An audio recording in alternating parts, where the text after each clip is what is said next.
too scared to make a change. Shakara,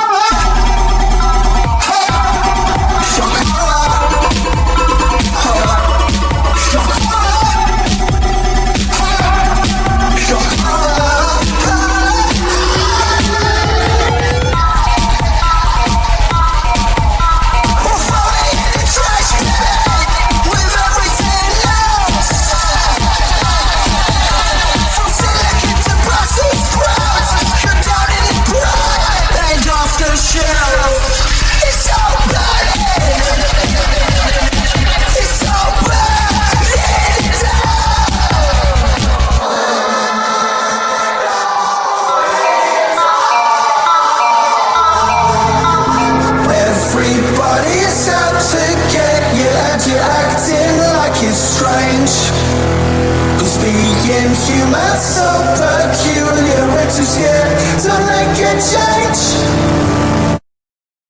Shakara, ha, Shakara, ha, Shakara, ha, Shakara, ha, Shakara.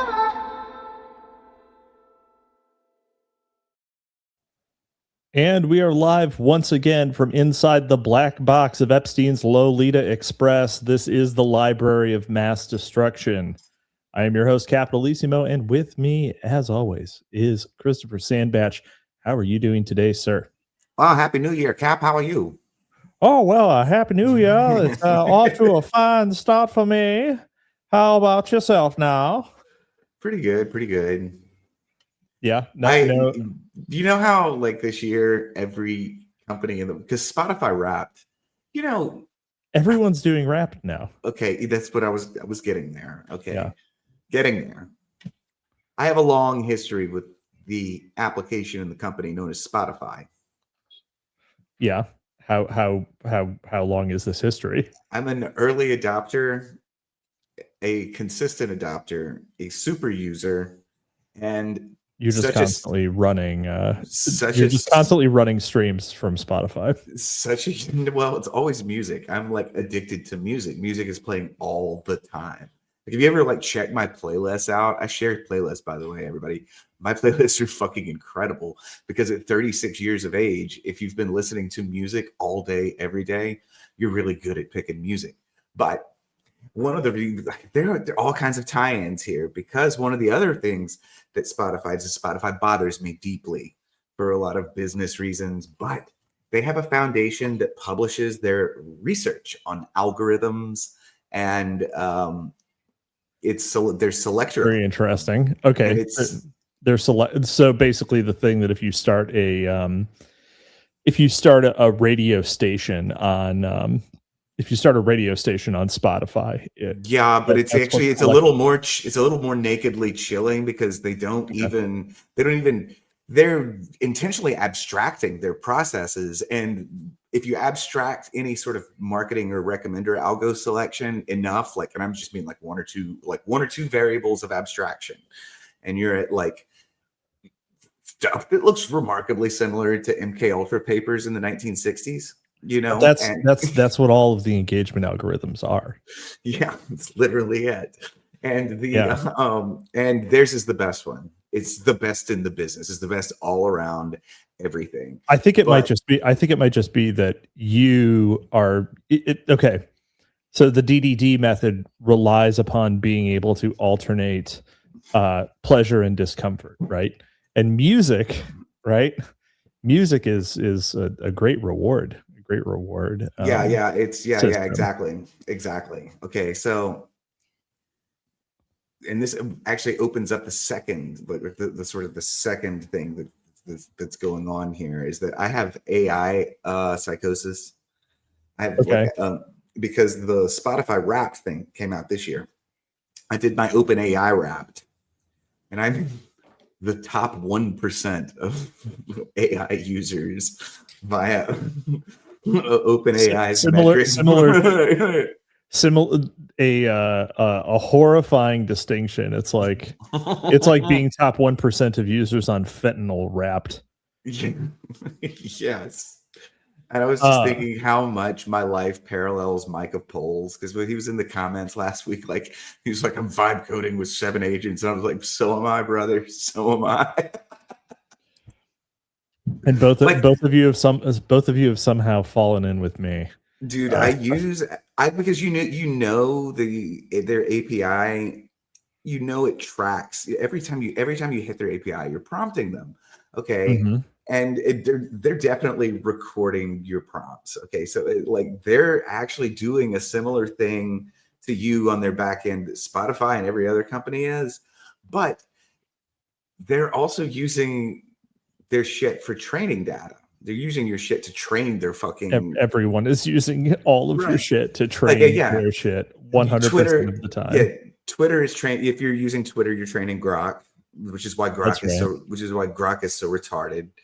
Yeah. And if you're Sam Altman, and the award that Google I got, Google can read books because you've been solving captchas for 20 years. Yeah, right, exactly. And the thought that I had was because the award that I got was like Explorer, and like I get emails from OpenAI asking me if I would, like, I'm one of their people that they give like advanced access to. One of their Like I get one of their bottomest bitches. Yes. I'm like, oh my God. Yeah, look, Procrustes is like, I love the Spotify mix mode. That's because it's incredible.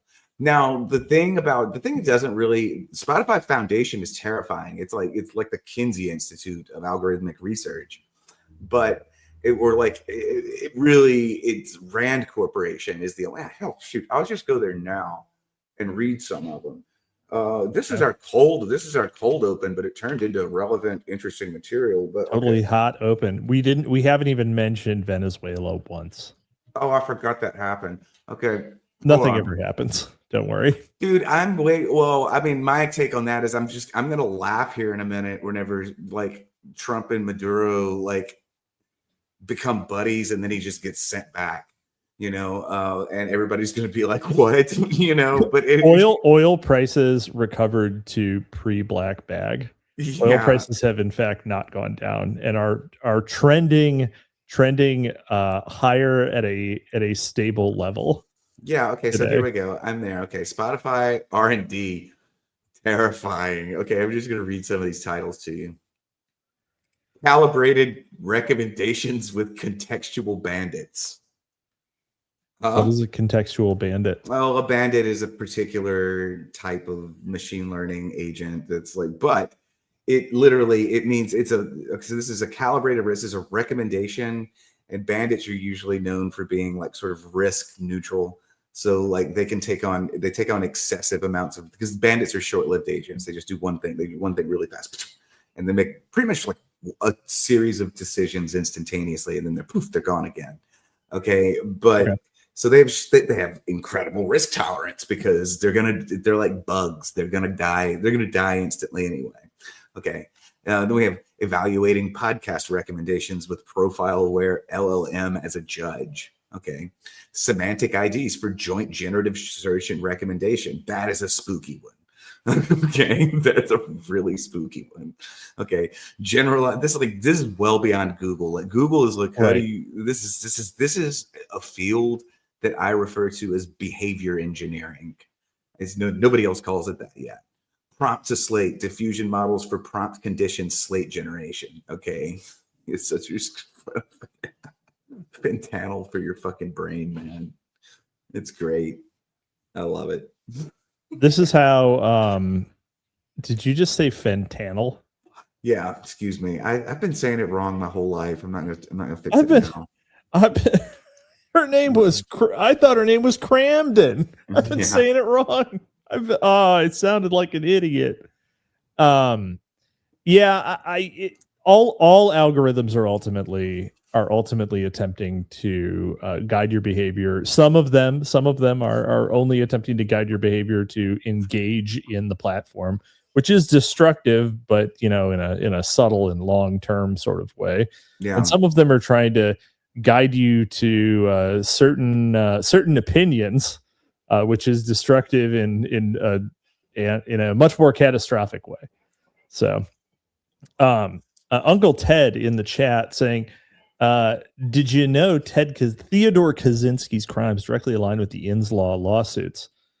In 1995, Inslaw versus the Department of Justice, Bill Hamilton called specially 4 Dex VAC computers to prove the DOJ was using the Promise software illegally. The Promise software being what the Finders cult produced.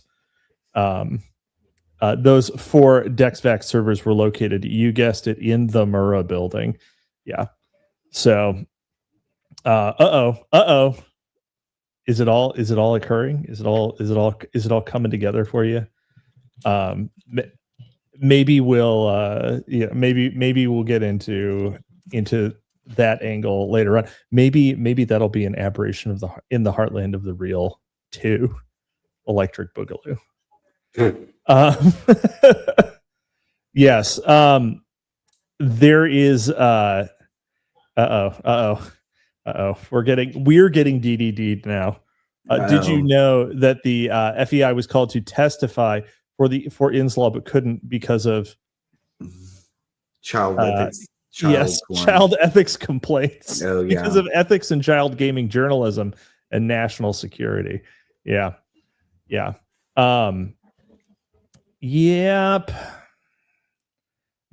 Well, it is what it is. Are you ready? Are you ready to get into Rancho Cucamonga? Rancho Diablo. I love Rancho Cucamonga. I know you love Rancho Cucamonga. Every time I think of Rancho Cucamonga, I think of Christopher Sandbatch. It's funny that it's happened more than once. Yep.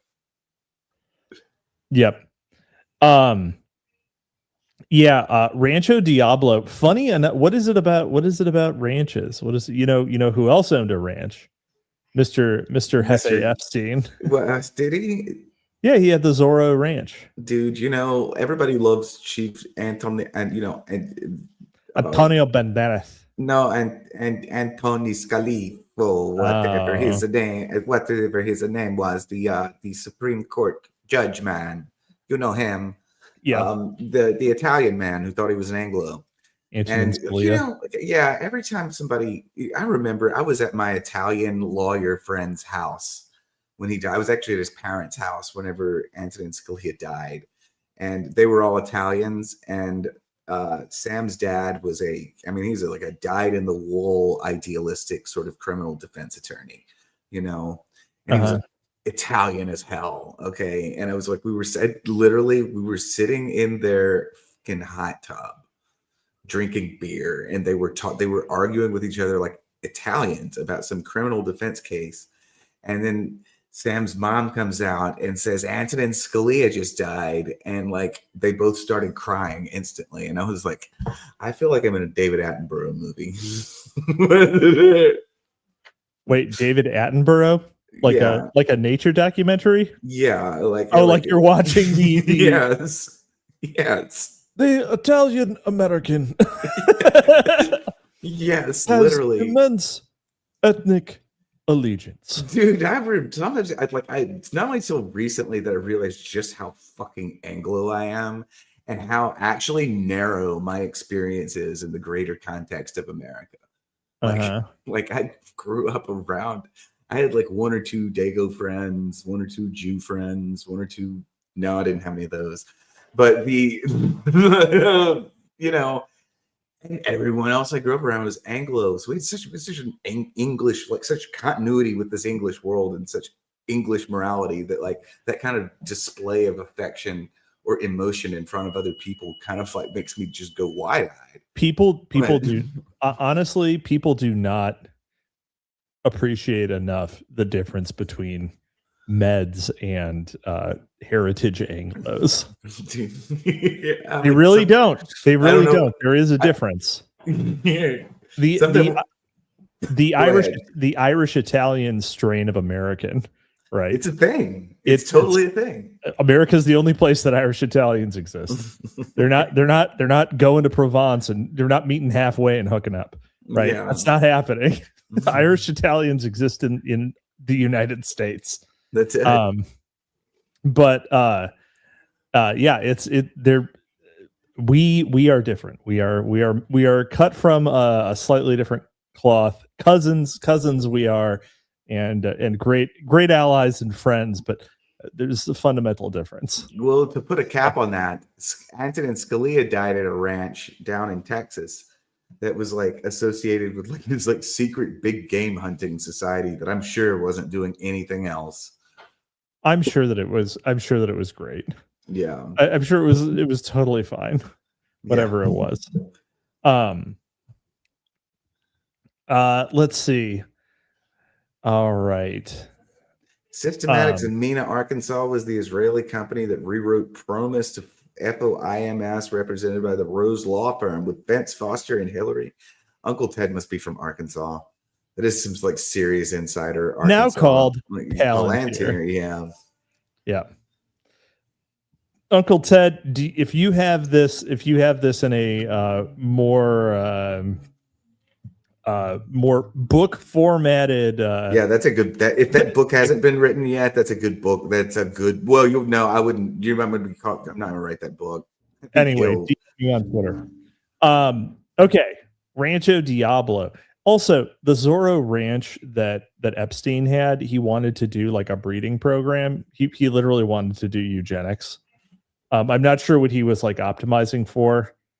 It was probably children with half of his genetic information. Yeah. But if he was actually doing like iterative eugenics, that would have been pretty cool. Anyway. Zero-shot re-ranking the hardness of validating observational studies with experimental data.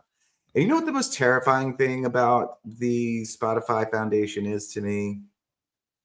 What? When I look at the names of the people who publish these papers, I don't see as much of every single time.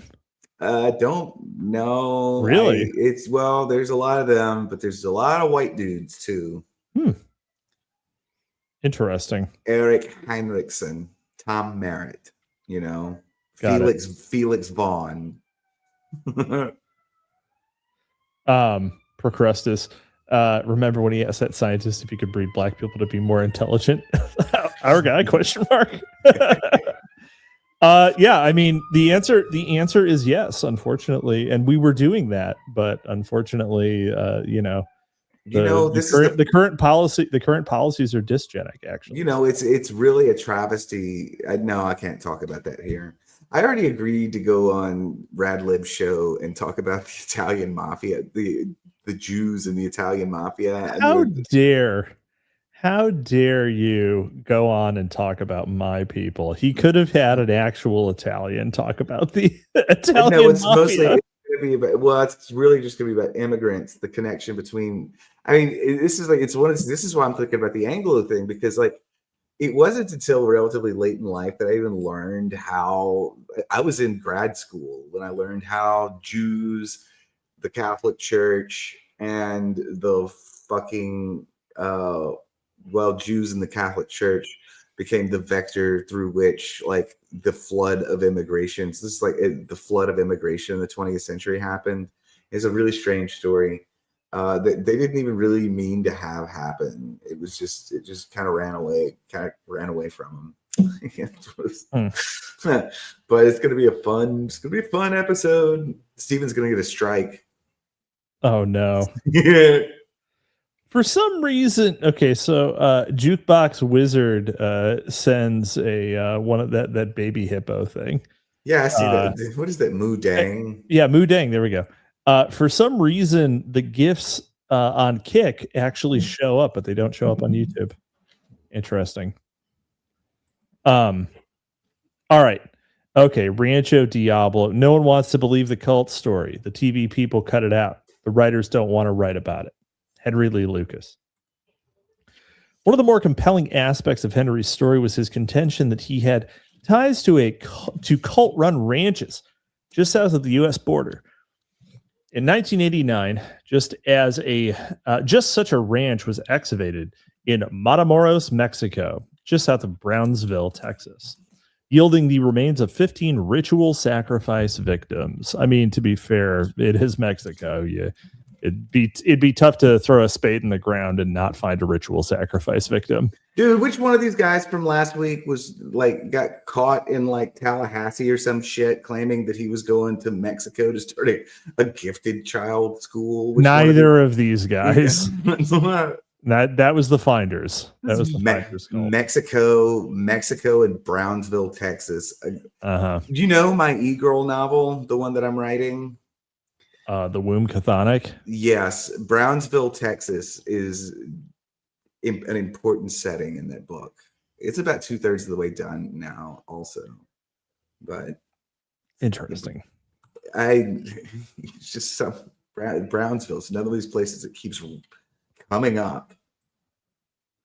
4 clubs are the chapters on Fuck Now. No, they aren't. This is just a different copy. This is a PDF. I don't prefer PDFs, but it's not broken, so we're using it. All right. Let's see. 15 ritual sacrifice victims. The Matamoros case so closely paralleled the stories told years earlier by Lucas that some law enforcement personnel in Texas chose to take a closer look at Henry's professed cult connections.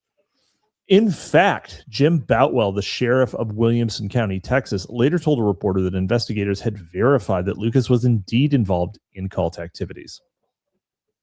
Following the discovery in Matamoros, Clemmy Schroeder, identified as Henry's spiritual advisor, sent to the state attorney general a map Lucas had drawn for her in 1985 that identified locations where murder, kidnapping, and drug running operations were conducted. She told a reporter for the Brownsville Herald, "Henry told me there are a lot of different cults in Mexico who are involved in satanic worship and everything. I found the map and realized he'd marked this cult and drug ring near Brownsville. The Attorney General's office chose not to take any action. In an interview conducted following the exposure of the Matamoros cult, Otis Toole claimed that it was not the specific ranch with which he and Henry were associated. It's just a different one in the same area of Mexico. There's just lousy with well, it's murder just Mexico, man. It's just what happens in Mexico. Yeah. I love Mexico, but like this is like all of these books that we read, they just happen in like my part of the country. Like it's like it's like this is like I always tell you like the New Orleanian connection to Mexico is spooky. Like I'm waiting for New Orleans to turn up, but like anytime you're like dealing with like any crime in like the rural Mexico is good. Like again, this is like it's like a totally different world from that northeastern organized crime. But anyway, keep going. Okay. Let's see. Uncle Ted is blaming NAFTA for the cults, all the factories built on the borders, but this occurred well before NAFTA. Are you saying that, Uncle Ted, are you saying that NAFTA was a post hoc, or NAFTA was caused by these cults, or the other way around? Because this was 80. I mean, this was in the 80s and 70s that Henry Lee Lucas was killing. Let's see. Henry told me lots of different cults. Otis Toole said that wasn't the same one, but he also emphasized that there were many such interconnected operations along the Texas-Mexico border. Though downplayed in most press reports, the Matamoros cult was largely an American entity. Actually, what would make plenty of sense is that if you're serving sort of an American group of people who want to do this, that you would just build it in a looser, more corrupt place that was, convenient driving distance, right? That's probably why there, were so many right there specifically. Plus, there's probably it's probably just easier to get a victim in Mexico or whatever. Let's see. Though downplayed in most press reports, the Matamoros cult was largely an American entity. Its leader was Adolfo Constanzo, a Cuban-American born in Miami, Florida, and raised in Miami and San Juan, Puerto Rico. The Cuban contingent just getting us in fucking trouble again every time. Its high priestess was Sarah Aldretti, a honor student at Southmost Texas College in Brownsville. Big fish, small pond, maybe. One of the cult's top lieutenants, Serafine Hernandez Garcia, also lived in Brownsville and attended Southmost as a law enforcement major, of course. Serafine's grandfather was the owner of Rancho Santa Elena, where the cult performed its ritual sacrifices and buried many of its victims. Another cult member, drug baron Elio Hernandez Rivera, also hailed from Brownsville. Yet another lived in Weslaco, Texas.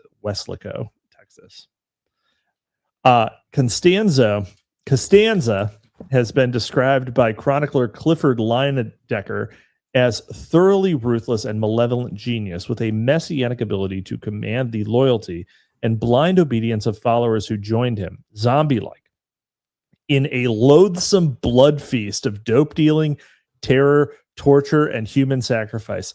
Blood Feast was my senator for years. A description that sounds as though it were written with Charles Manson in mind. Born November 1st, 1962, to a 15-year-old Cuban immigrant, likely an underage prostitute, Costanza was blessed by Palo Mayombe high priest at the age of 6 months and declared the chosen one. Until the age of 10, he was trained by Satanists in San Juan in Haiti before returning to Miami in 1972. Back in Florida, George Costanza from Seinfeld was mentored by another satanic high priest who taught him, among other things, the art of grave robbing.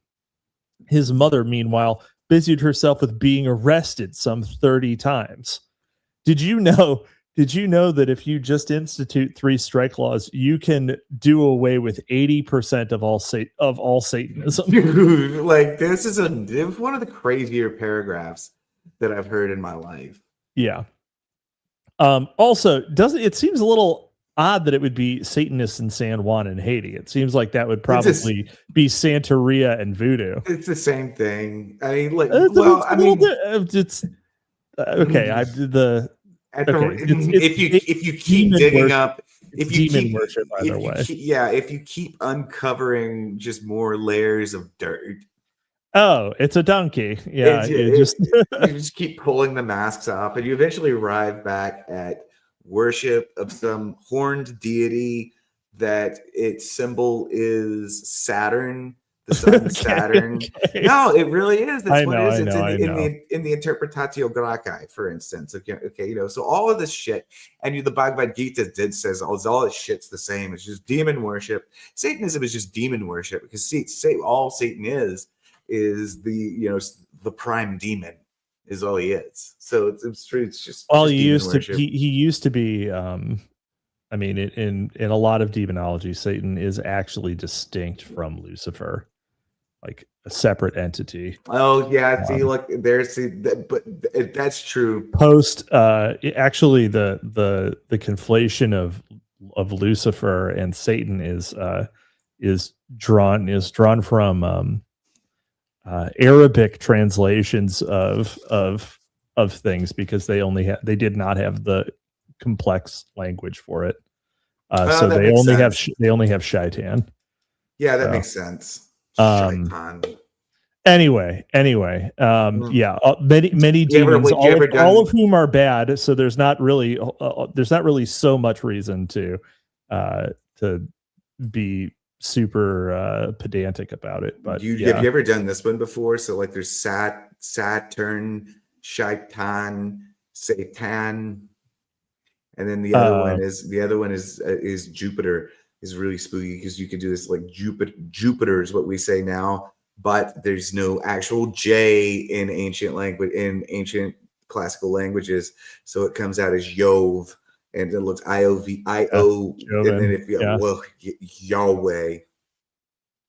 Yeah. Okay. Interesting. I don't know. I don't think Oh, I no. don't think I buy the connection. Oh no, it's there, but it's just a linguistic connection though. So this is how the language develops. But yeah, go ahead. You have to let's keep going All before right. we veer into a strange place.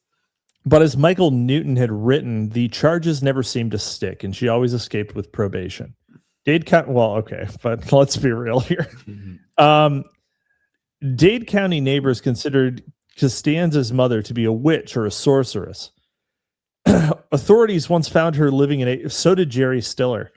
Authorities once found her living in a vacant, dilapidated apartment that was heavily smeared with blood, feces, and urine. She was charged with trespassing and child neglect. Yeah. There I was, Jerry, knife in hand, Haitian kid on the other. That's right. By mid-1984, literally 1984, Adolfo had moved to Mexico City, where he served as something of a psychic to the stars, earning extravagant fees and living quite lavishly. His fastidiously neat and orderly home in a high-dollar suburb of Mexico's capital city was, interestingly enough, located directly across from an elementary school. Described as having a magnetic personality, Costanzo attracted an array of famous and colorful people, including entertainment stars, fashion models, transsexual nightclub performers, politicians, businessmen, crime lords, police officials, and civil servants. One of his followers was Irma Serrano, a singer and actress and the high-profile mistress of a former presidente of Mexico.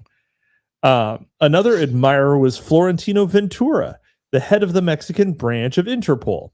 Ventura was such a devoted disciple that he considered himself to be Costanzo's godson.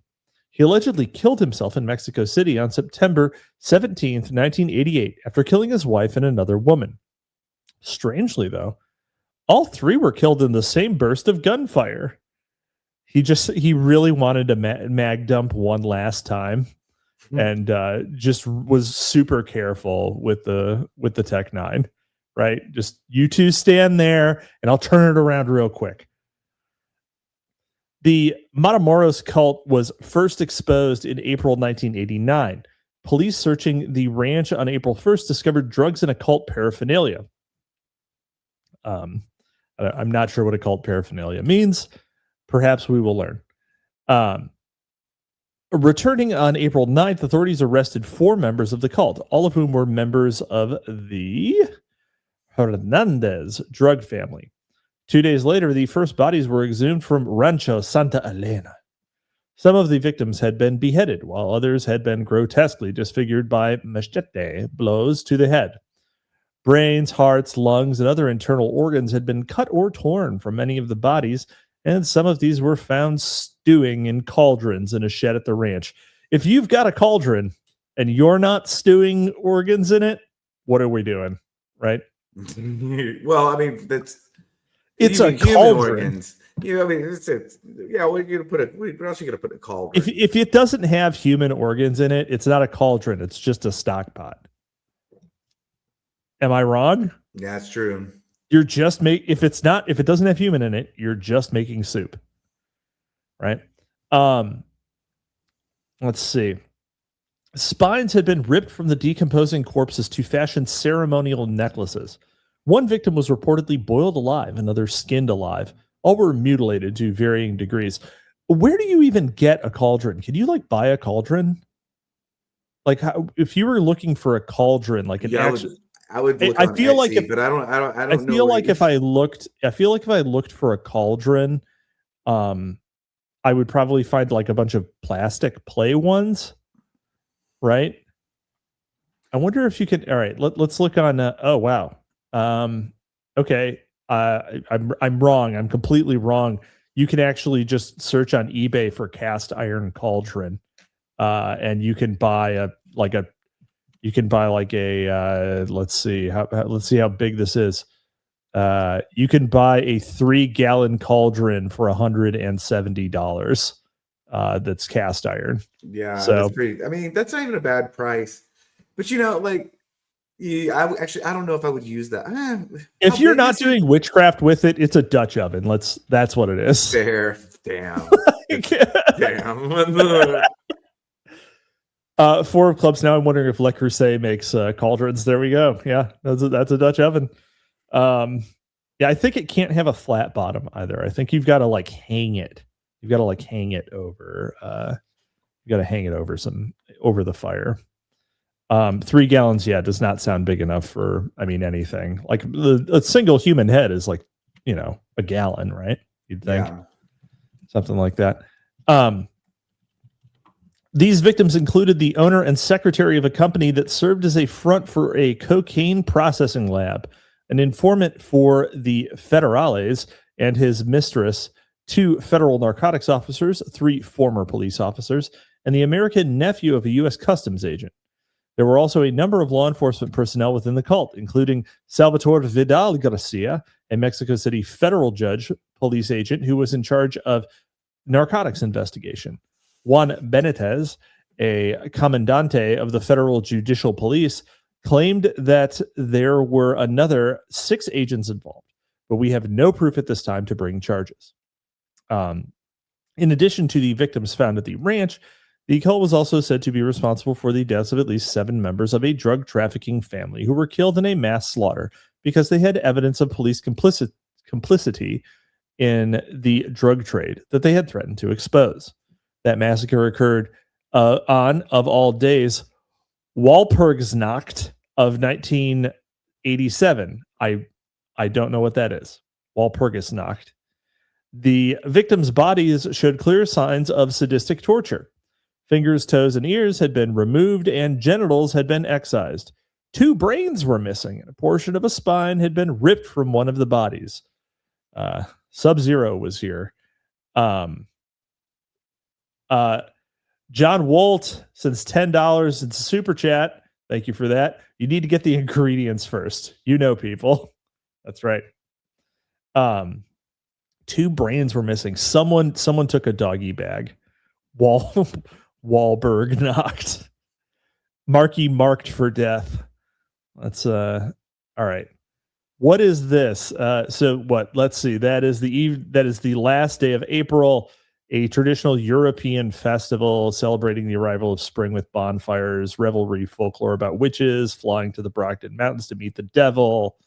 And okay, so it's springtime Halloween. Sounds pretty cool.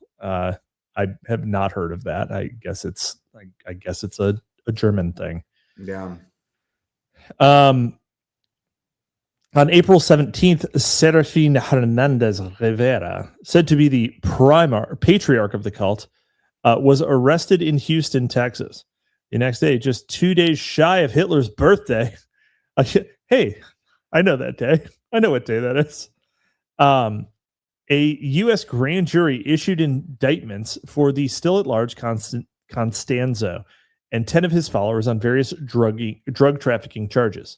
3 days later, on April 21st, I love how Hitler's birthday clearly had nothing to do with this, and he just, like, McGowan just couldn't help himself. Like, he couldn't just be like, all right.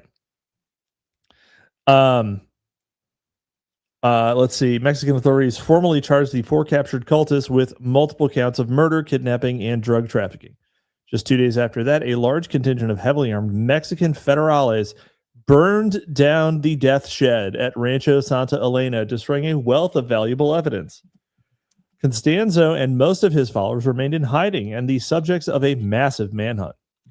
On May 6th, just 16 days after Hitler's birthday, police searching for a missing child are said to have inadvertently stumbled upon the apartment hideaway of Constanzo and 4 of his followers in Mexico City. Shots were allegedly fired from the apartment, which resulted in nearly 200 police officers virtually instantaneously surrounding the building. Okay. A ferocious gun battle ensued with thousands of rounds fired in a 45-minute exchange. Amazingly, though, none of the cultists were shot, and only 1 officer was wounded. classic Mexican. This is why having a white guy in the Mexican standoff is always a problem, because he's actually going to hit somebody. And that was in the initial gunfire that came from the apartment. Costanzo and his male lover were reportedly executed in a closet on the orders of the high priest himself. The 3 survivors were captured alive and charged with a multitude of crimes. Reports immediately surfaced claiming that Costanzo had faked his death by substituting the body of another cultist. The 2 bodies in the closet had been riddled with automatic weapon fire, making identification difficult. Mexico City newspapers carried reports of witnesses claiming that 2 men had been seen fleeing the scene of the shootout. The body, I'm sure there were a lot of people fleeing the scene of the shootout if it's in the middle of town. Let's see. The body identified as Costanzo's was claimed by U.S. consular officials allegedly acting on behalf of Costanzo's mother and flown to Miami to be properly cremated. As the investigation proceeded, reports on the case grew more disturbing. More disturbing. It got weirder. It gets weirder, folks. Police reported finding blood-spattered altars in the homes of many of the suspected cultists, and Mexico City newspapers openly speculated that human infants had been ritually sacrificed by the group. Human infants being ritually sacrificed in Mexico City? No way. It ain't so. Some reporters opined that babies might even have been specifically bred for that purpose. Michael Newton has reported that from 1897 to 1989, there were 74 unsolved ritual homicides in Mexico City. 14 of those victims were infants. Other report, so ritual homicide of infants continuing. And hey, what were the pre-Spanish numbers? Let's go to those. Other reports noted that in custody, High Priestess Sarah Aldretti displayed what Leyendecker described as signs of a split personality. As the days wore on, 3 separate personas became evident. U.S. Customs agent told Houston Chronicle that she had clearly had a dual personality. Like most of the other cultists, Aldretti, who had married on Halloween Day in 1983, had links to the Hernandez drug family.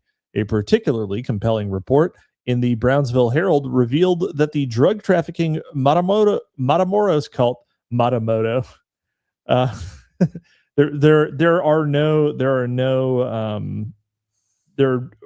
maybe there are. I don't know that. But there aren't that many human sacrifice cults in Japan. We had Aum Shinrikyo, but that was a little weird. It's a peculiarly American phenomenon, I think. And Belgian. Well, and the traditional pastime of the people of Mexico. That's true. Let's be real. It's true. Let's see. It was part of a massive hemisphere-wide drug trafficking network. Federal agents have established a pattern of drug trafficking from the Hernandez family in Matamoros to top Chicago mob bosses. Interestingly enough, Costanzo was reportedly cited in Chicago during the time that he was the focus of the manhunt, but those reports were scoffed at by authorities. Pshaw, what would he be doing in Chicago? In the wake of the Matamoros case, 2 members of the Texas state legislature, Senator J.E. Brown and Representative Sam Johnson, introduced a bill aimed at combating cult-related ritual crime. Yeah, it happens. Which they asserted was a burgeoning problem in Texas and elsewhere in the country. After a decade had passed, the problem had not abated. Whatever gave him that idea? And became evident when yet another excavation was begun at a ranch near Juarez, Mexico. That property was, strangely enough, located precisely where Henry Lee Lucas had claimed that the Hand of Death cult maintained a ranch. The first reports on the Juarez ranch surfaced on December 1st, 1999, less than 5 months after Resendez Ramirez had surrendered to U.S. authorities at a location on the U.S. border very near the ranch. The Los Angeles Times report noted that the clandestine burial grounds were practically within sight of the U.S. border. Well, yeah, lots of things are, yeah. Let's see. Oh, yeah. 4 clubs. Remember, guys, it's just a panic.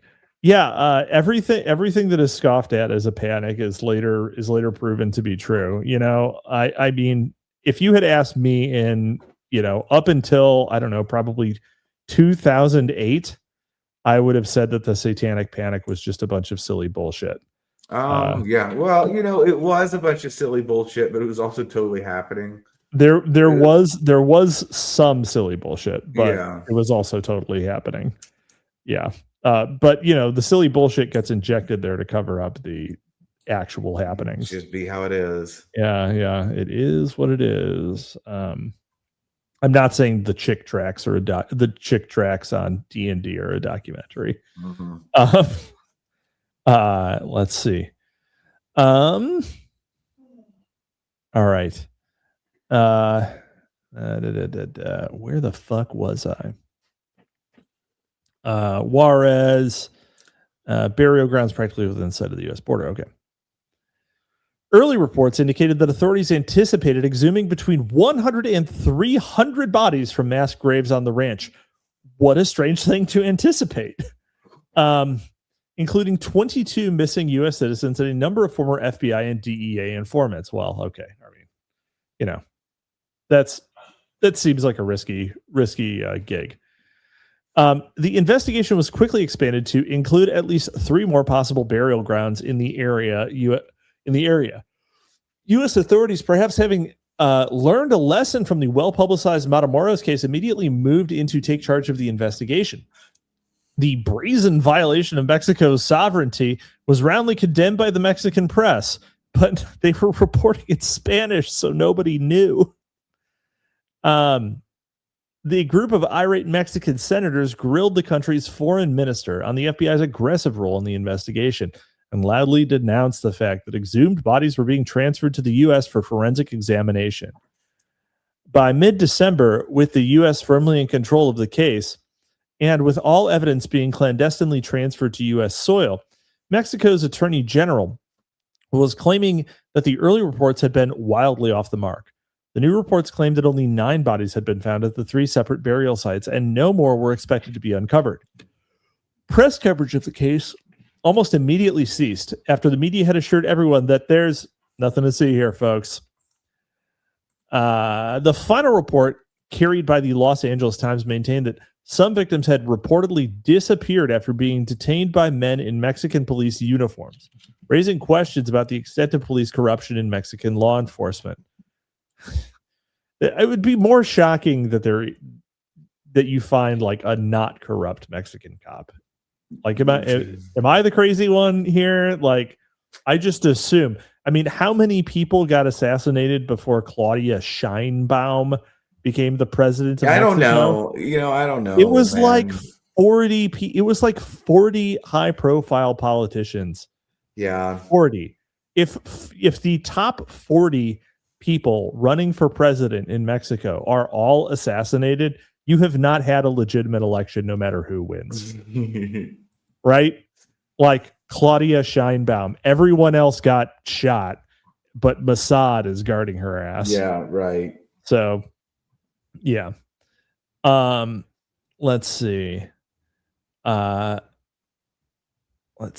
off the mark. The final report carried by the LA Times maintained that some victims had reportedly disappeared. Peter Smith, the director of Latin American Studies at UC San Diego, echoed that sentiment. Man, Peter Smith, you can tell that this happened in the 90s because the director of Latin American Studies at San Diego was named Peter Smith. Yeah. Right. No fucking way. Dude, Peter Smith's getting that job nowadays. Right. Exactly. Yeah. The thought of it makes me laugh a little. Yeah. The clandestinity, crazy word, clandestinity, raises the issue of potential complicity on the part of local or state authorities. Not surprisingly, reports made no mention of the extent of police corruption in American law enforcement. Yeah, well, it's actually fairly low, I would say. The officials were quick to claim that there was no connection between the bodies exhumed at the ranch and the unsolved murders of hundreds of young women in the Juarez area. like, look, I recognize that like a bunch of army officials were running fake daycares just to rape children.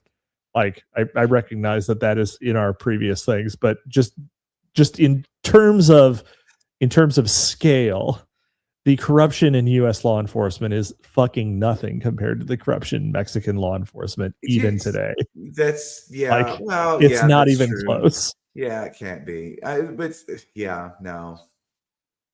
I think that most cops, if they pull you over and you tried to bribe them into not giving you a speeding ticket, would arrest you for trying to bribe them.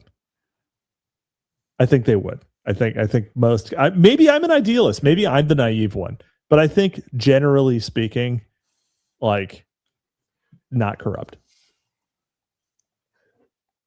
The higher up you go, the more likely it is that you're corrupt. Yeah. Let's see. Officials were quick to claim that there was no connection between the body. Did I already say this? No.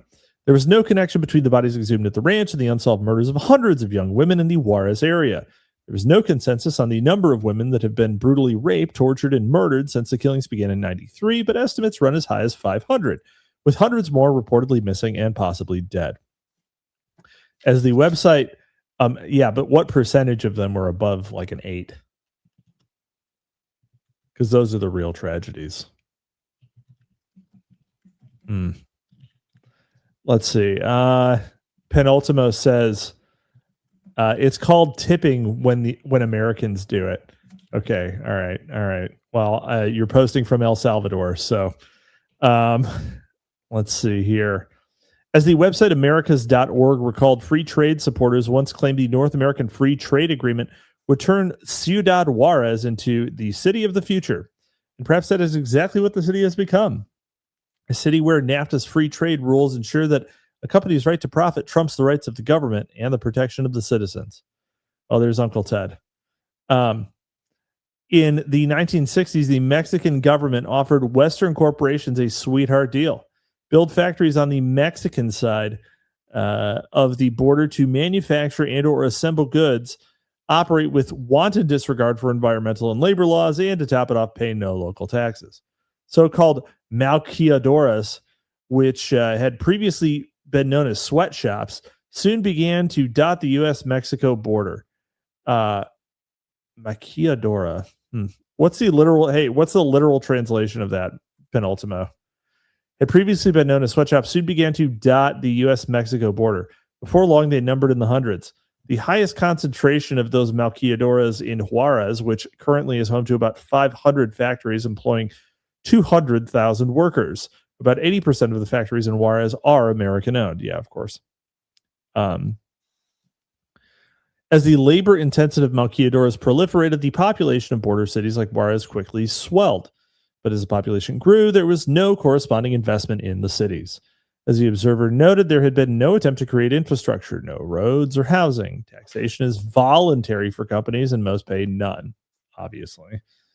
According to official estimates, the population of Ciudad Juarez has tripled to 1.2 million. According to official estimates, the population of unofficial estimates run as high as 2 million. Many of the new arrivals are young women, since the workforce employed by the maquiladoras is 70% female. Most of these young women end up living in the shantytown neighborhoods that have sprung up in cities like Juarez. These neighborhoods have no real roads, no street names, no addresses, no utilities, no public services. Violence is endemic. Drug lords rule the streets. According to La Prensa, life in Juarez is punctuated by narco-related executions and kidnappings in broad daylight, committed by death squads working for the lords of the lucrative trade. Lords of the lucrative trade. Lords of the lucrative trade. So close to loathsome blood feast, isn't it? There's literally no context in which that phrase wouldn't raise eyebrows. There is almost a Wendy. There is just such a fucking good there's like a fucking really good black metal album in this book. Yeah. Let's see. Kidnappings in broad day. The Guardian described Juarez as a city associated with grinding poverty and home to one of Mexico's foremost drug trafficking organizations. I have, of course, been to Juarez. Of course. Penultimo says essentially it means spoiled. All right, interesting. It is against the backdrop that the murders have been committed. Most of the victims have been Maquiadora workers. Some of them have disappeared while traveling alone late at night after having their work shifts changed at the last minute or after being locked out for arriving at work late. Recent reports reveal that eerily similar murders are now occurring in other Maquiadora towns along the U.S.-Mexico border, including Chihuahua City, Nuevo Laredo. Imagine how fucking annoying Chihuahua City is. Dude. Stop fucking barking, you little shit. Nuevo Laredo and Matamoros. These are like names out of Cormac McCarthy novels. Like, you know. I mean, yes. Yeah. Many of the Juarez victims have had modeling photographs taken of them while they were at work in the factories. Some circumstantial evidence suggests a disturbing scenario. Photographs taken by recruiters working with the Maquiadoras are arranged in albums that are then used as catalogs from which victims are selected. Sounds good. Sounds like a good deal. Pretty good deal. It's another level of service they're providing. The first Juarez victim's body, by most accounts, was found on January 23rd, 1993. The first suspect, Abdel Latif Sharif. Wow. Okay. Abdel Latif Sharif. You think it really had two Sharifs? Were there really two Sharifs? One Sharif was not enough. It's a clerical error. They do the names like Latino names, so one was his mother's maiden name and one was his father's name. Oh my god! I'm sure you're putting two and two together here. Abdel Latif Sharif. Oh god, I love it. Was arrested 2 years later in 1995. Sharif had an interesting history, one with close parallels to many other alleged serial killers, as will be seen in later chapters. Born in Egypt in 1947, Sharif was reportedly sexually abused as a child, including being frequently sodomized by his father and other male relatives. Well, that's just normal at the Bachabazi Little League, isn't it? In his early 20s, Sharif immigrated to the United States, landing first in New York City and then in New Hope, Pennsylvania.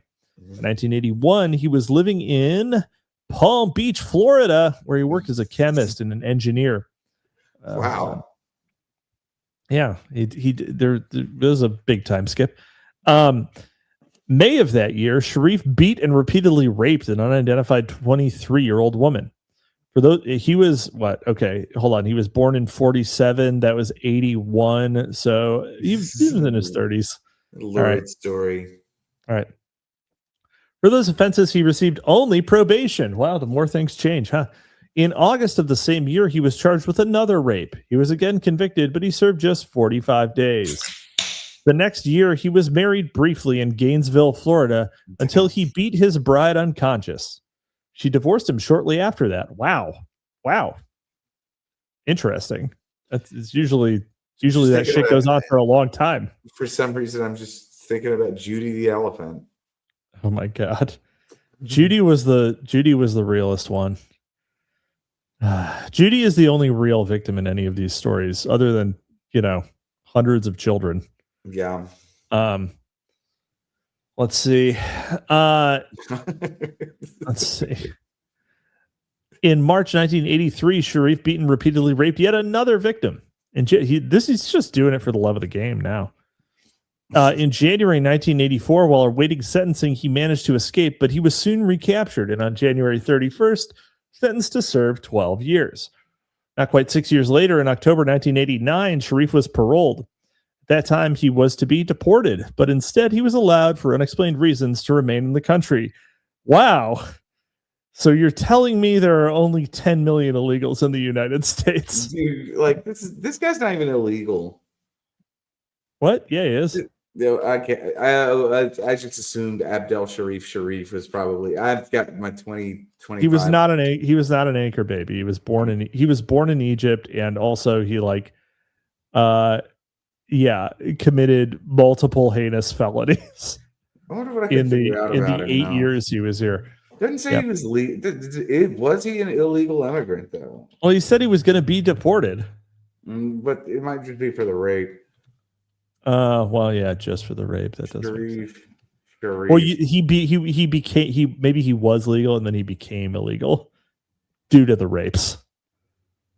His Wikipedia is Abdel Latif Sharif. That's what I said. Abdel Latif Sharif. Damn. An Egyptian-born Mexican chemist and suspected. Sharif was born an only child, suffered arrival. Immigrated legally to the United States in 1970. Yeah, but then you became illegal because of all of the fucking murders he did. That's not what makes you an illegal immigrant. That is what. If you have a deportation order, you're now are illegally in the country. No, he's an immigrant that's illegal. I don't understand. It's a temporality. No one is legal on my land. Yeah, fair. Sharif quickly found work in Midland, Texas at Benchmark Research and Technology. While employed and living in Texas, the thrice convicted rapist was photographed shaking hands with Senator Phil Gramm, in addition to being singled out for praise by the U.S. Department of Energy. In 1991, while still on parole, Sharif was arrested for drunk driving. He suffered no apparent repercussions for that offense. Well, to be fair to him, it was not related to what he was on parole for. So, let's see. By 1993, he was once again facing charges of holding a woman captive and raping her repeatedly. Okay, that's a problem. In May of the following year, the state of Texas inexplicably agreed to drop all charges against the repeat offender if Sharif voluntarily left the country. He promptly moved to an exclusive residential neighborhood in Juarez and went to work at Benchmark's Maquiladora. In October 1995, Sharif was arrested. This really seems like a glow up for him because he's just got a bunch of rape victims right there. And apparently there's a catalog. Sharif was arrested by Mexican authorities and charged with rape. He was convicted and given a 30-year sentence, but the bodies of young women continued to pile up in and around Juarez. Well, but this guy didn't kill anyone. I mean, maybe he did once he got to Mexico, but he wasn't accused of having killed in the U.S. This is the thing is like we've been given his background.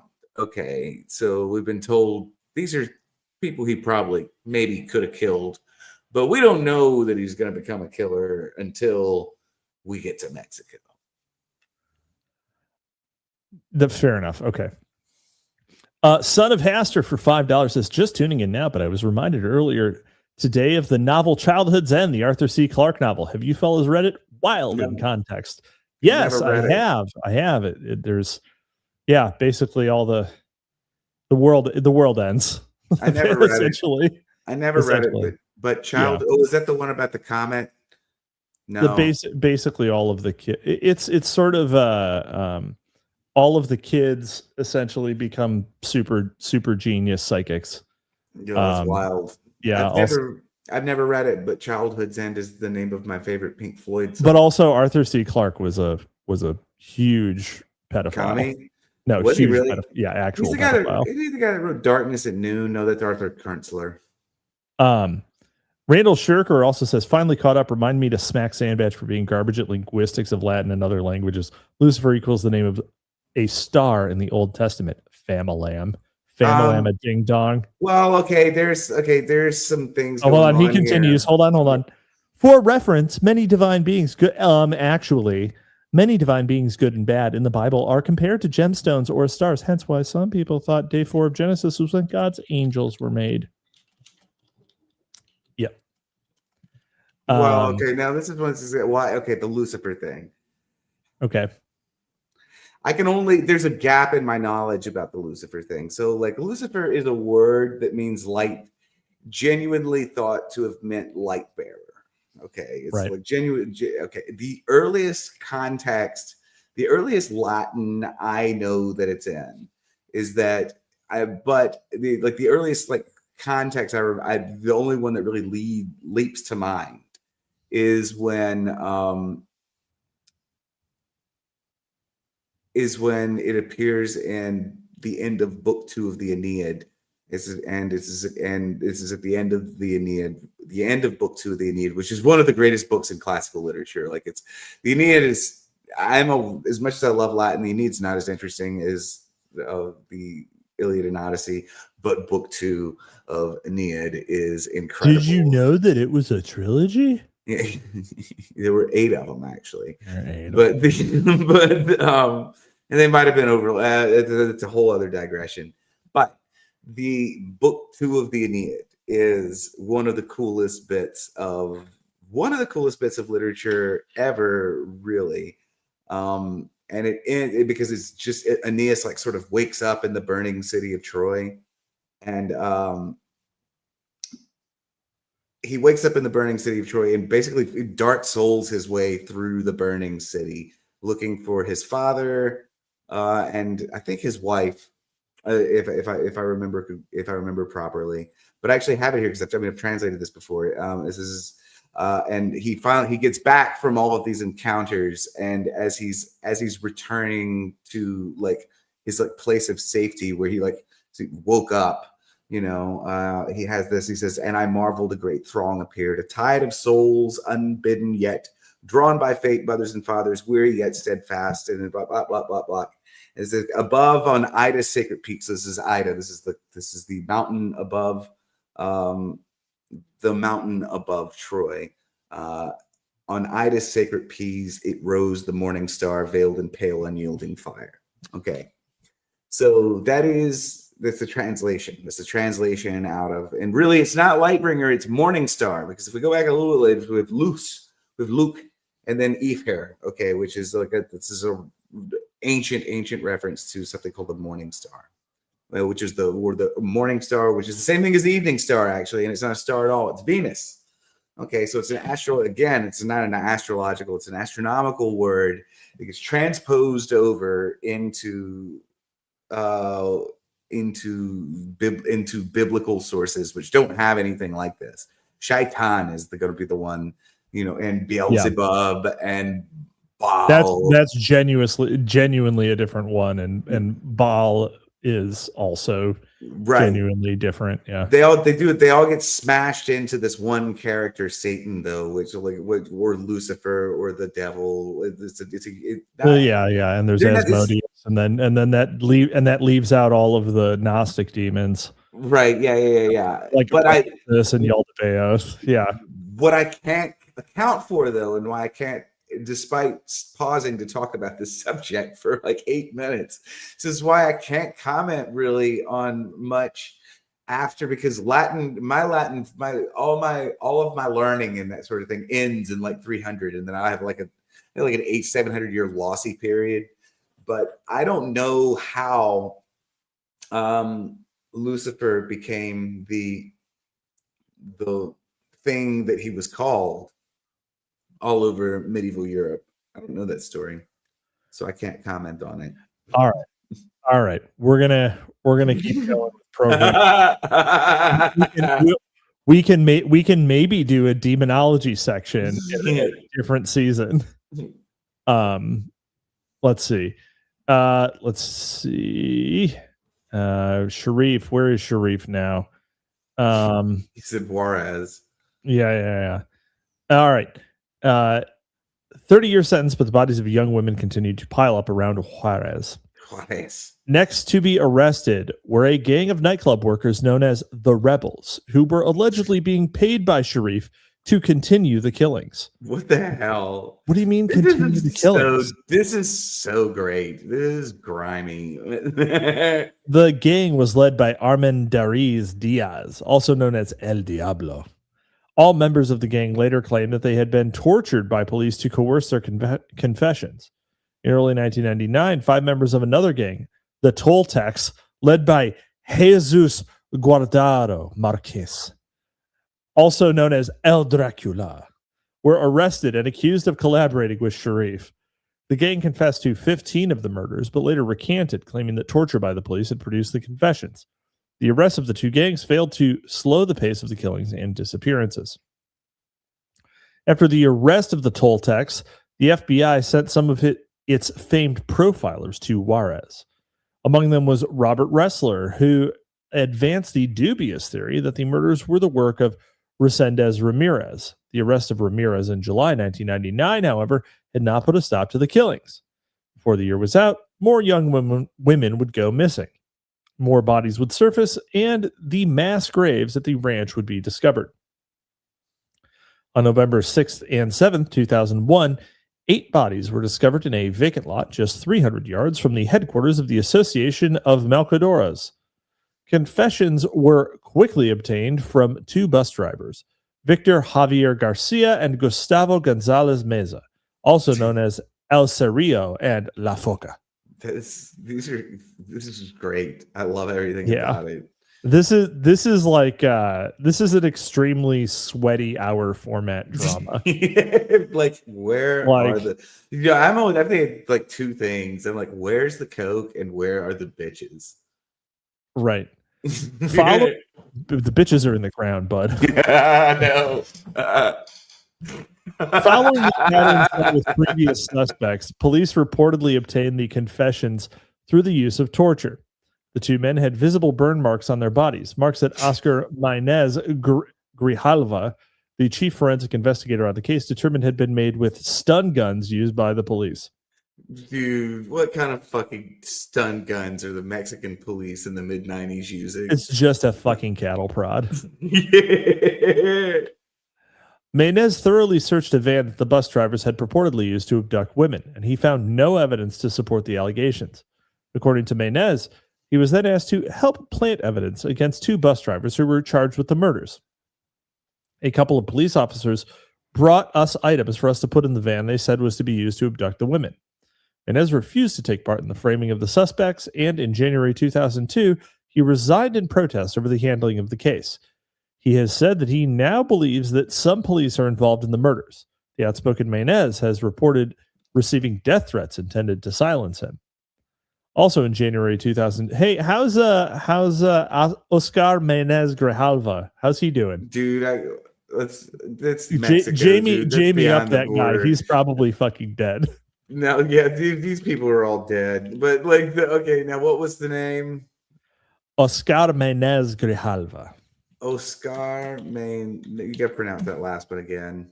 OSCAR MAYNEZ GRIJ GIRJ ALVA. Giralva. Yep. You're Let's see. Also in January 2002, Jorge Campos Murillo, a federal deputy attorney in Mexico City, told reporters that juniors, the son of wealthy, powerful Mexican families, were connected to the killings. Campos was promptly transferred, and he now refuses to discuss the Juarez case, which next landed in the lap of Irma Rodriguez Galarza. Rodriguez's daughter and husband were gunned down in the family's porch with AK-47 assault rifles. I should just do the entire chapter. Dude, these guys are. This is the Sinaloa cartel, however, that we're talking about, which is it's sort of funny. I mean, probably, yeah. But this guy is like not. He's guy's totally under the radar. He can't be Jamie Dobb. All right. Campos is not alone in linking the Juarez murders to the sons of the rich and powerful.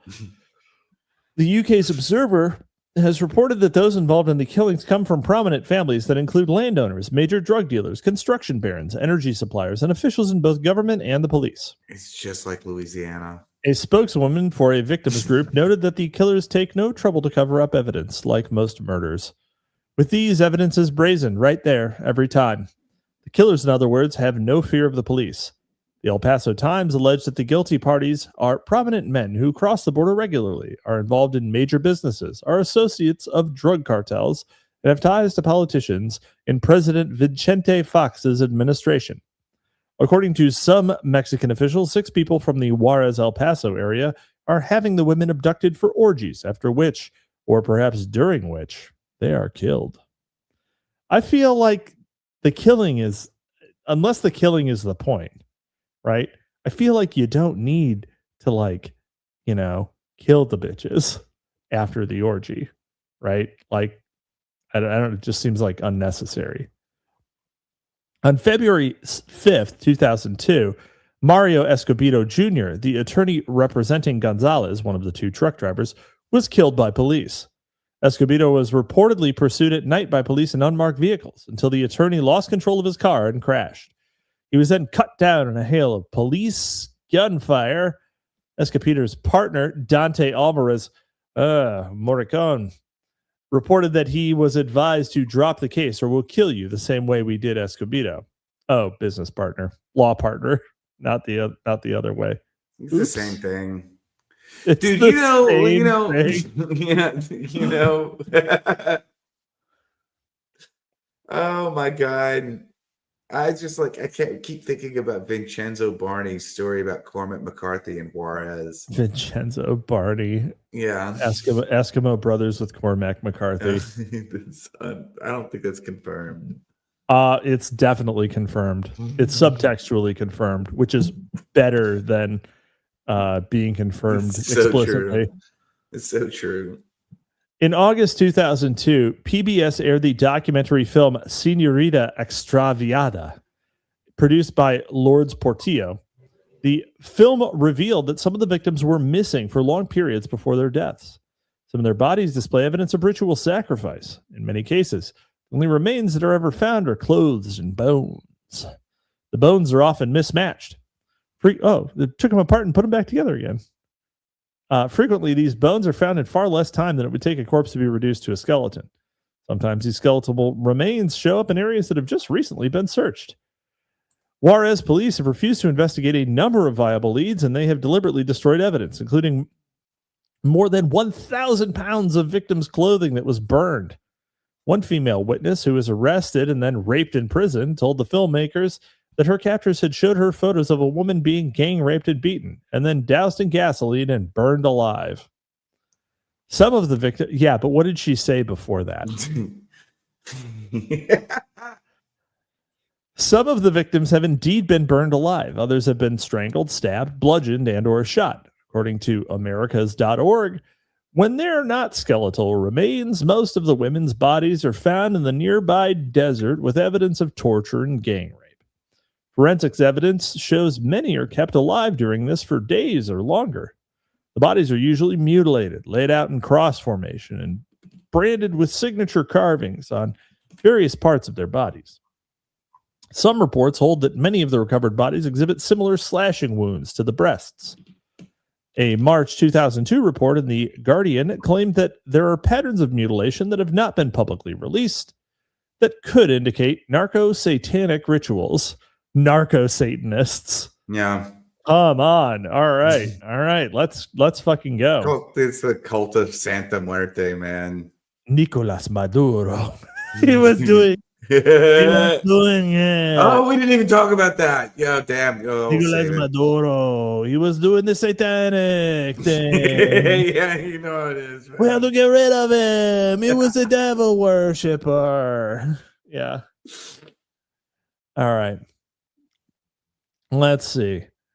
In October 2002, the bodies of two more victims surface. 3 months later, in January 2003, I stabbed you in the side, so now you got a little pocket there. You can keep your weed in it. You can keep your weed in there. Oh, man. I love gangster Mexicans. In October 2002, the bodies of two more victims surfaced. 3 months later, in January 2003, 3 more were discovered. Not long after that, on February 8th, almost a year to the day after his attorney had been gunned down, Gustavo Gonzalez Meza died in custody following a relatively routine hernia operation. Died in custody? He had a hernia operation. All right. Oops. Both Gonzalez and his wife had reported receiving death threats. Just over a week after his death, 4 more bodies were discovered. Police refused to acknowledge one of the bodies, despite the fact that reporters and other witnesses viewed it. What do you mean they refused to fucking acknowledge it? What does that mean? Like, this is not a corpse. What are you talking about? Yeah. I'm pretty sure it's a corpse. That's a corpse, bro. Nah. Yeah. In May 2003, the Juarez murders, which had been almost entirely ignored by the Western media for a full decade, were suddenly in the news. A flurry of reports pitched the theory that the killings were the work of an organ trafficking ring, possibly with cult connections. New Zealand's One News reported that as many as 90 women may have been killed by the ring. Some of their organs, it was claimed, were brought to the States by an unidentified American.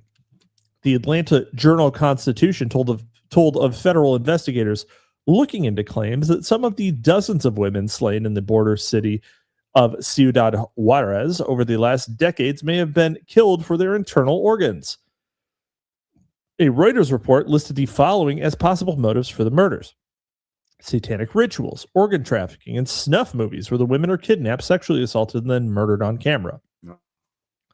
The Guardian spoke of evidence indicating that women may have been victims of international organ trafficking rings. Police also were investigating the possibility that certain mutilations, breasts were cut off on a few of the victims, and some had scars cut in designs, might indicate the involvement of a religious cult. Look, if you're buying black market organs, right? Isn't it like really fucking hard to match organs to a recipient? Right? It's like really, really hard. Yeah. So, I mean, how do you fucking know? You know? How do you know?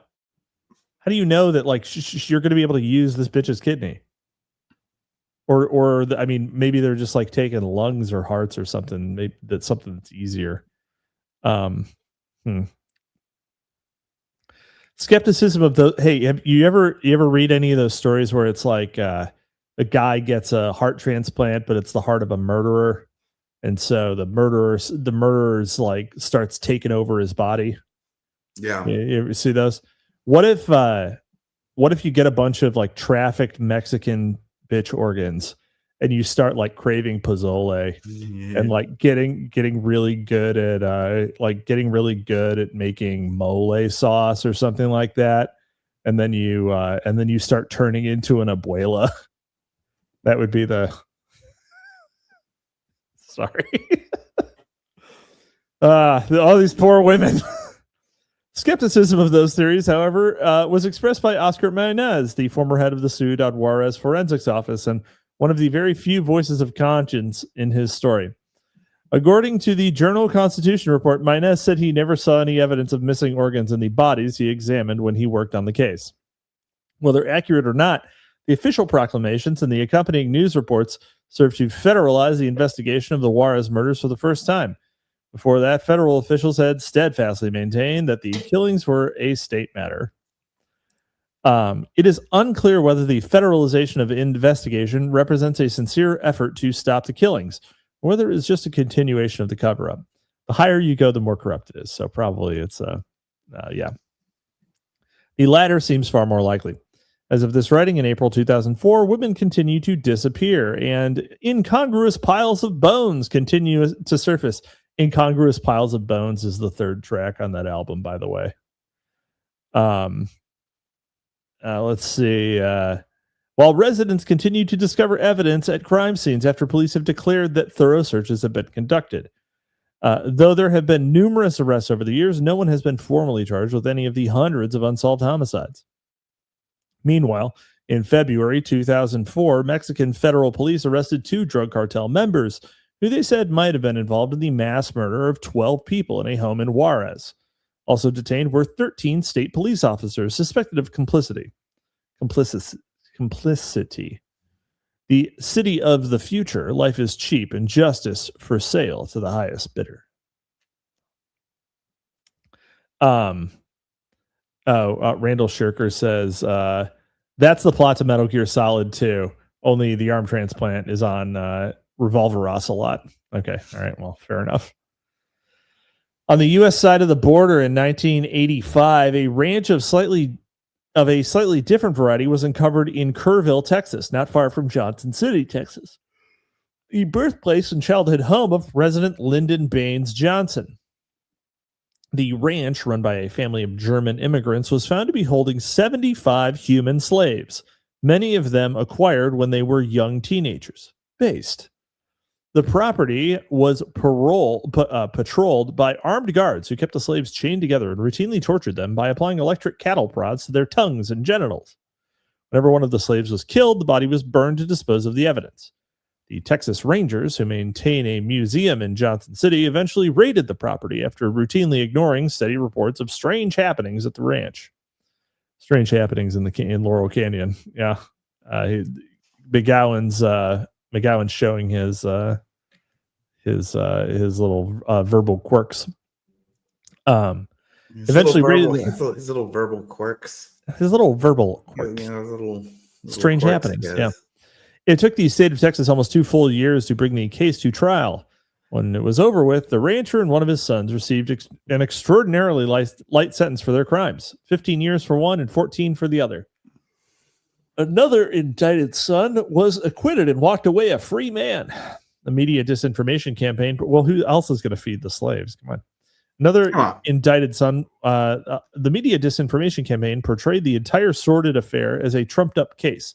But investigative journalist Gordon Thomas noted that the trial transcript indicated that it was nothing of the sort. Thomas has also written another ranch in Southern California that evidence collected from a variety of sources indicates caters to powerful pedophiles. The ranch is located immediately adjacent to one of the numerous U.S. military bases that pepper the southern half of the United States. Property has a rather ominous history, having previously served as a concentration camp for Japanese Americans during World War II, and later as a deprogramming center for returning Korean War veterans who it was said had been brainwashed. Jolly. According to witness statements, children from around the country had been abducted and transported to the covert location, never to be heard from again. Once there, they are held as slaves to feed the depraved desires of powerful, well-connected pedophiles who torture, abuse, and at times kill their young victims. One man who may have worked at the ranch, according to reports cited by Thomas, was serial killer Leonard Lake. Yep, there's the Jolyon connection right there. We got it. Wait, dude, give me the ontology of it. What? The Jolyon connection? Yeah. Deprogramming brainwashed Korean War veterans. That is the basis of the DDD paper. Yeah, it's him. Yeah. Yep. Well, they might not have been the only one doing it. I mean, we're kidding. Fancy seeing you here, I mean, there definitely were other people doing it. That's how he got his start. True. Like that was that was his big first publication. That's what gave him the juice necessary to murder Tusco. If it wasn't for his work on the Korean War veterans, they wouldn't have let him get away with the elephant. Right. All right. Chapter 10, The Myth of the Serial Killer. It's more of a shadow than anything else. It's a human being, but yet you can't accept it. The killing itself, it's like, say, you're walking down the road. Half of me will go this way, other half goes that way. Right-hand side didn't know what the left-hand side was going to do. Henry Lee Lucas describing how he perceived his victims before killing them. Most Americans are probably, all right, look, Penultimo, there's no deprogramming for that. Just going to tell you. What did he say? Don't worry about it. Let's see. Jolyon was studying how to defeat Cap before he came into this world. Scary. Yes. Is the gang being mean to me? No. You could read the chat, Yeah. It doesn't have to just be me. It's always about me. It's always about me. Or they It's not easy being green.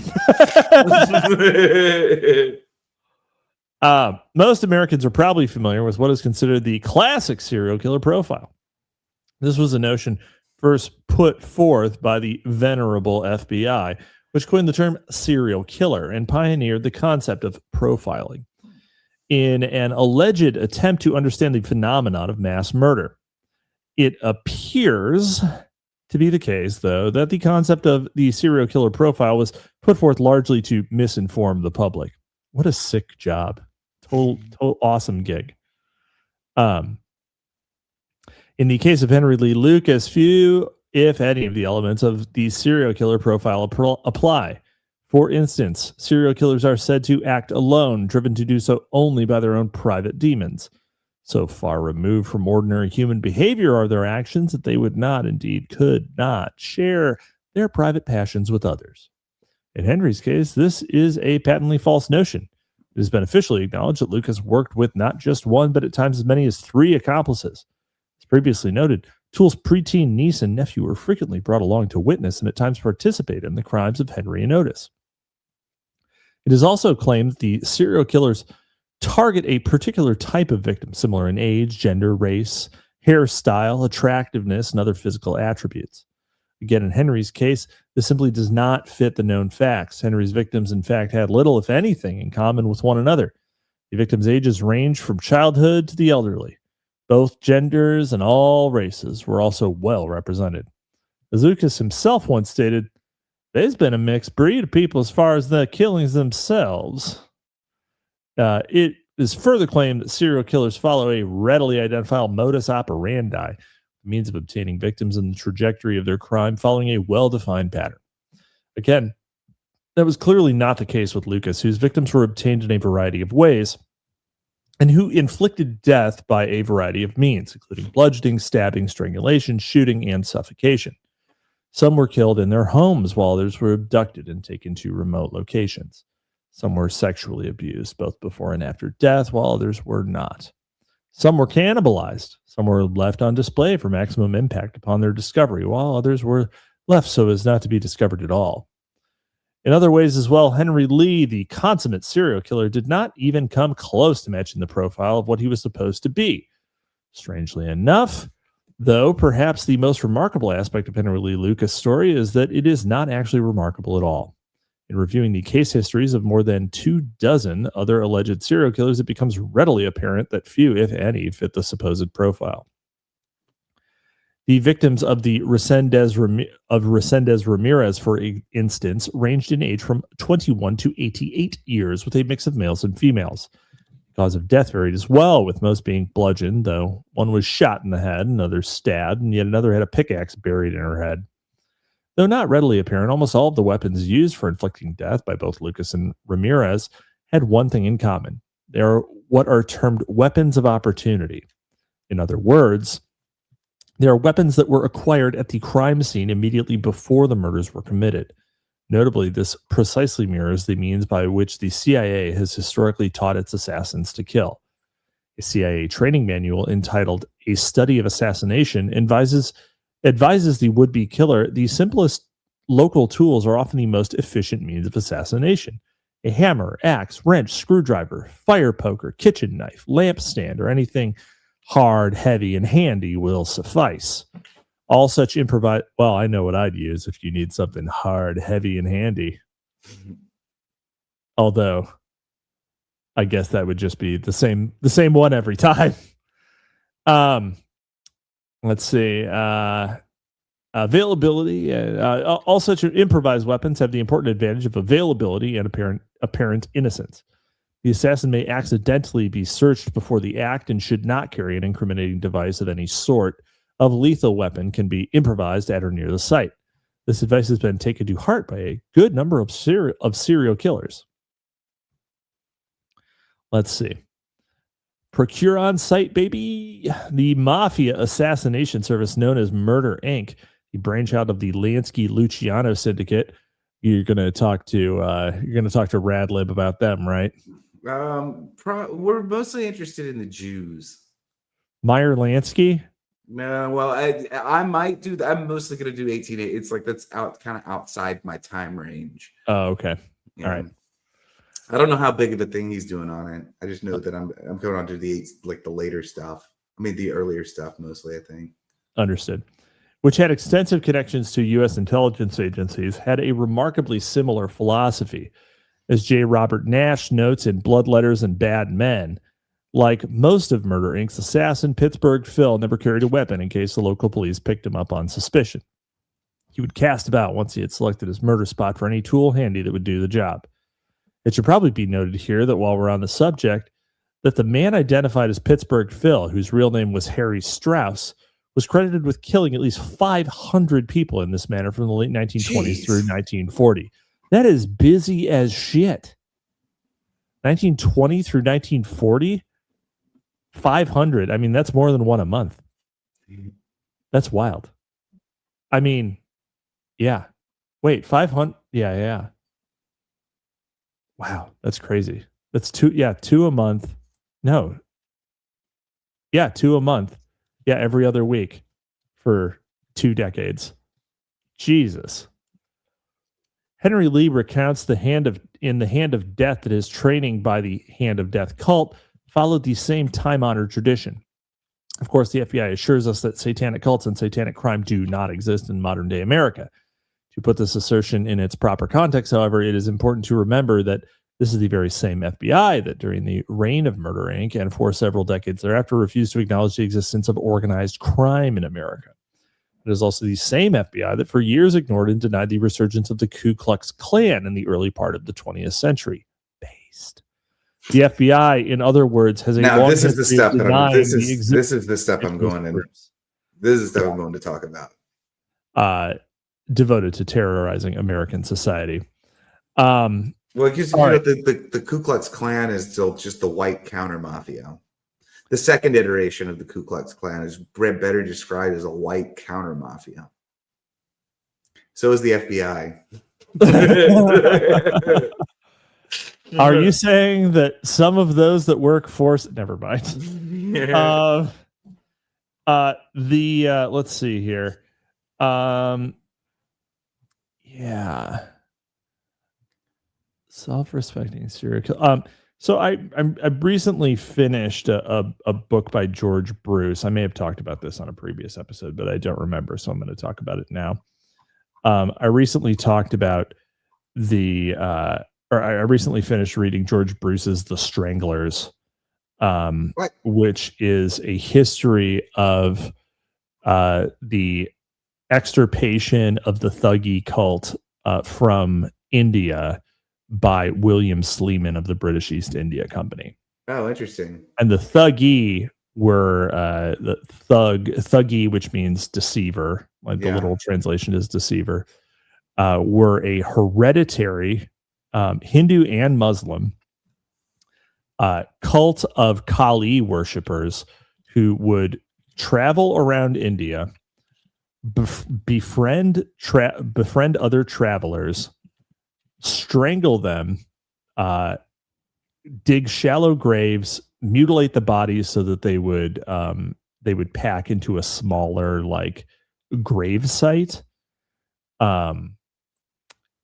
camp over the body for several days so that there was no evidence of the soil being disturbed, and then continue on.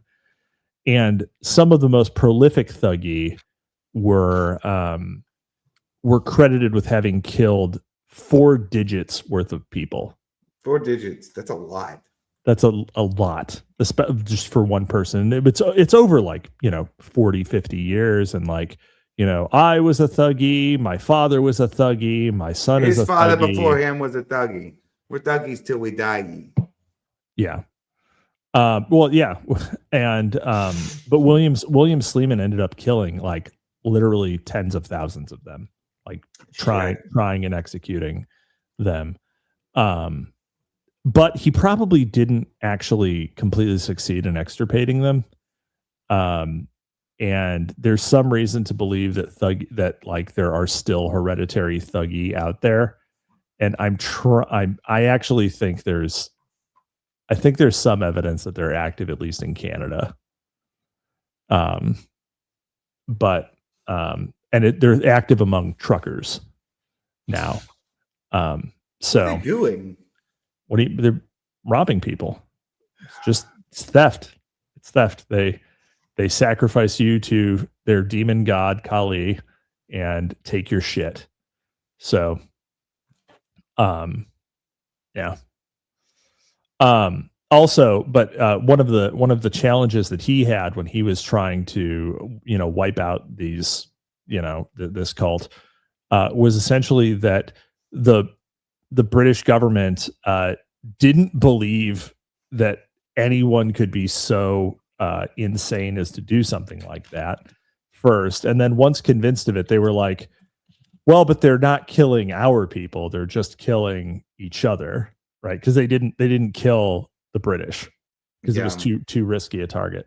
So, and so, yeah, exactly, yeah. They didn't kill the British. They just killed each other. They had all sorts of rules, and they would take auguries before going on an expedition to murder people. But yeah. Anyway, it's just another like another interesting thing. It is very, very ritualized, very systematized, very well documented in the British court records. They even had their own like, thieves' cant. Like they had a 500 word vocabulary that was used just by them, not by other groups in the areas. Wow. So yeah. So I read George Bruce's, and I'm now reading the Ramayana, which is William Sleeman's actual like work on the cult. So yep. Let's see. Randall Shirker says the strangulation obsession was because of a quirk in Indian law that if you didn't spill blood, you didn't commit murder that you could be executed for. That is not the explanation that the Thuggee gave, and definitely did not prevent them from being executed. The reason for strangulation was that it was considered a botched murder if the victim made a sound. So because their last breath was supposed to be stolen by Kali, so they couldn't speak during the murder, or it would spoil it. Ooh. So yeah. Anyway, other than utilizing weapons of opportunity, the most common and the weapon that they used was called a rumel, which was literally like a piece of silk with a knot in the end that basically they could whip around like they could whip around your throat really quickly. Yeah. So, anyway, other than utilizing weapons of opportunity, the most common means by which professional assassins carry out their contract is with a small caliber bullet fired at point blank range to the head, typically either a 22 or 25 caliber handgun. Inflicting such a wound is quick, efficient, relatively quiet, reasonably clean, and most importantly, highly lethal. Contrary to conventional wisdom, a small caliber round to the head is more often fatal than a larger caliber bullet because the smaller projectile has enough velocity. This is total bullshit, by the way. This is bad ballistics. Has enough velocity to make the initial penetration into the dense skull bones, but not enough to make an exit wound. Once inside the brain cavity, then the slug will tend to ricochet around the curved inner bone surfaces, causing considerable damage to the brain in the process. A larger caliber round, on the other hand, is much more likely to penetrate clean through the skull, making much more of a mess, though doing less damage to the brain. The smaller weapon, then, when fired from very close range, is a much more efficient killing device. It's total, absolute fucking bullshit. This is not true at all.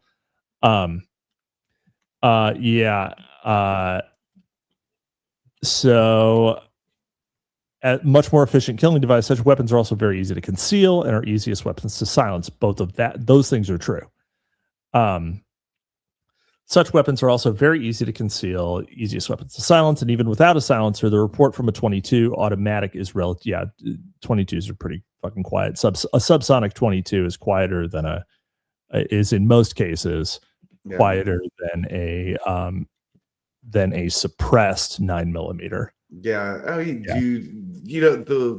the only, like the old GoldenEye, like suppressed gun sound. The only thing that you can get down that there's probably other stuff the gun nerds get to, but the classic gun that actually does make that sound is a suppressed 22.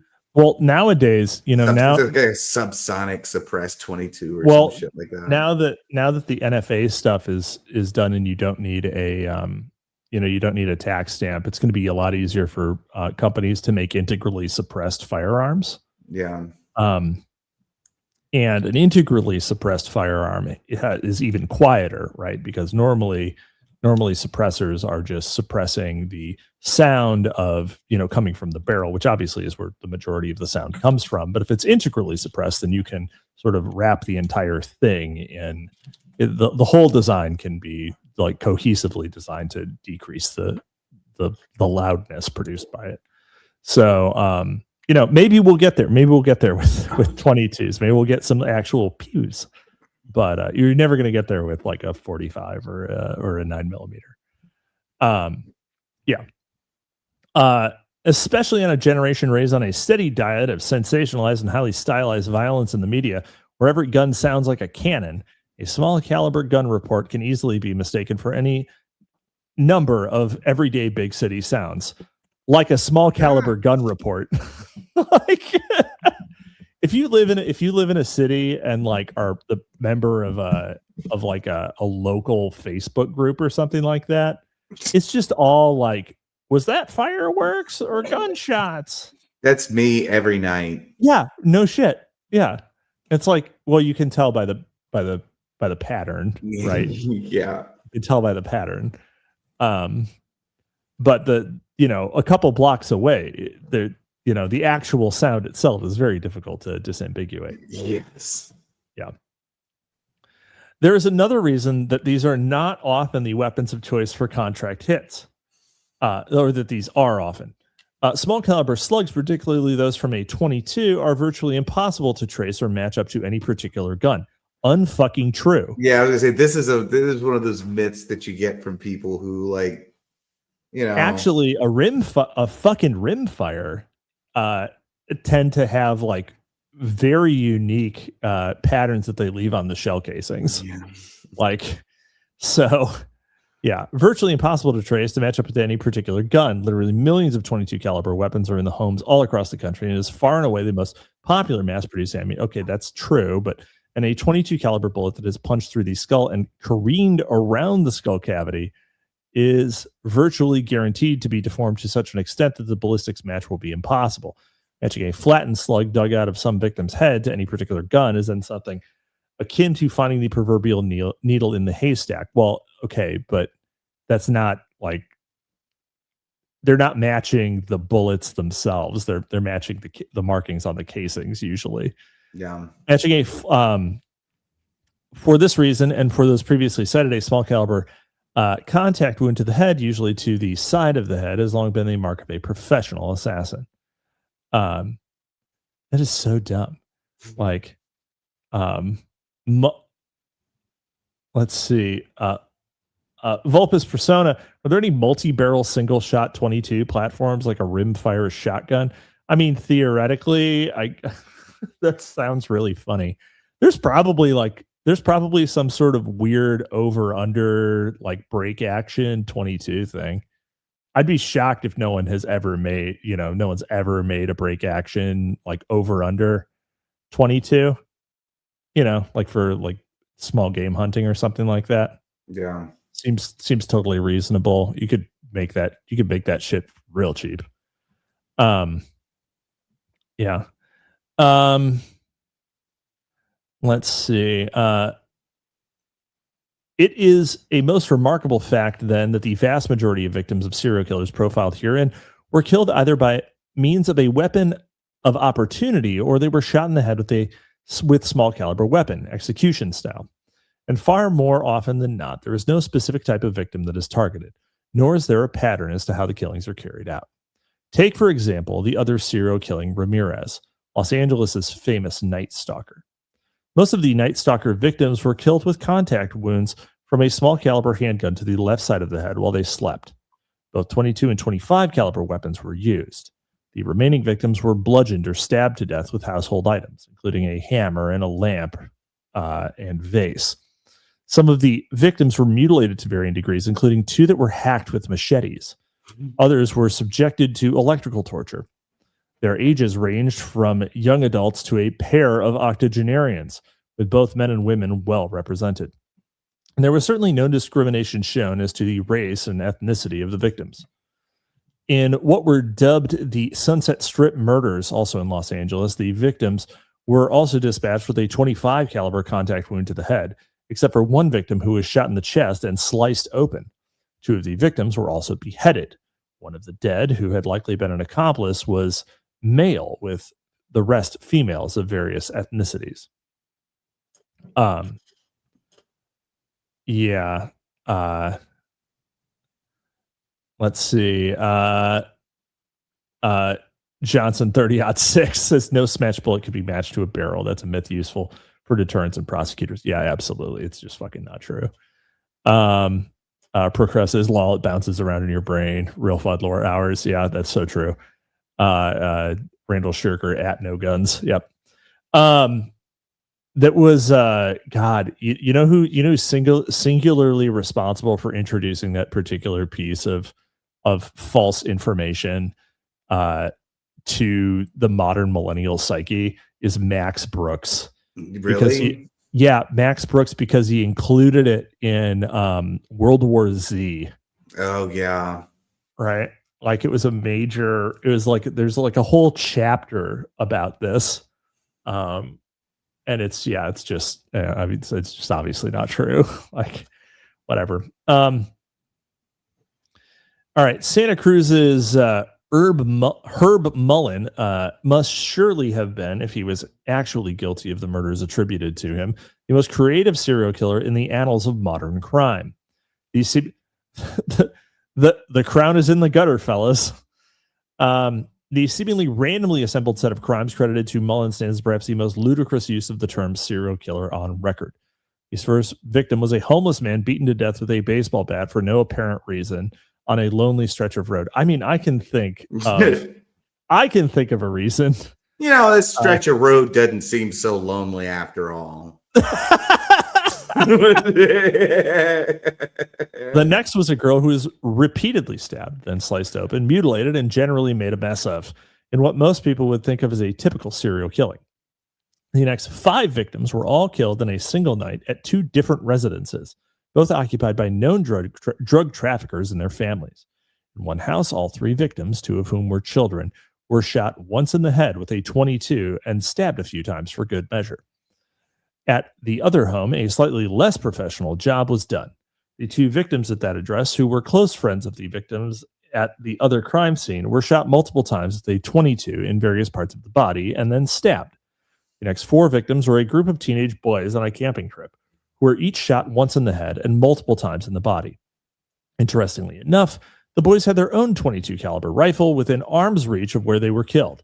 All 4 were allegedly killed by a lone assailant before they could reach for the gun, despite the fact that Mullen would have had to reload his 6-shot .22 automatic at least once to complete the slaughter.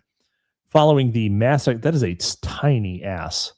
That is a tiny ass .22 if it is it's a little bit gun. If it's mag fed. Yeah, this is really little. Let's see. Following the mass execution of the teenagers, Mullen next allegedly decided to test his skills as a sniper, picking off an ex-boxer as the victim strolled across his front yard. In nearby Sacramento, California, Richard Chase got his sniper killing out of the way right off the bat. His first victim was dropped in front of his home with a .22 round fired from a parked car, just the way Mullen had allegedly done it. The rest of the Sacramento victims were killed with a .22 caliber contact wound to the left side of the head, sometimes followed by a second shot. Some were then mutilated. Ages range from 20 months to 51 years, with both males and females targeted. 20 months. Yeah. Chicago's Ripper Crew killed a string of women, both black and white, by a variety of means before then adding something new to the serial killer repertoire, a gang-style drive-by shooting of known drug dealers. It is always good practice for any aspiring serial killer to throw at least one obvious drug hit into the mix. Charles Manson and Richard Ramirez understood that, as did various other serial killers. Although such troublesome facts are routinely ignored in most press accounts, lest anyone catch on that serial killings are not necessarily random acts of violence. Consider, for example, the case of Charles Ang and Leonard Lake. At least a few of their known victims were deeply involved in drug trafficking. Other than that, the victims had little in common. Excavated from the pair's compound were the remains of 7 men, 5 women, and 2 babies, though there were likely many more undiscovered victims. How the pair's victims were killed is impossible to determine, as was largely true of the cases of other killers who fall into the collectors category, including Jeffrey Dahmer, John Wayne Gacy, Bob Berdella, Gary Heidnick, and Herb Baumeister. In all these cases, all that remained of the unfortunate victims were various bones and, in some cases, genitalia, internal organs, and slabs of flesh. It is within this group that the most consistency is shown in the targeting of victims. The known victims of Gacy, Berdella, Baumeister, and Dahmer were all young men, frequently gay or bisexual men. Even so, there was not, you really got to like cook the hell out of that, you know, because who knows, right? Especially then. Even so, there was not necessarily a specific victim profile in all of these cases. Dahmer's victims, for instance, ranged in age from 14 to 31 and were of various races. Even in those cases where the alleged killer is given a catchy moniker that supposedly reflects a distinctive signature to the slangs, there is rarely a consistent MO that is followed.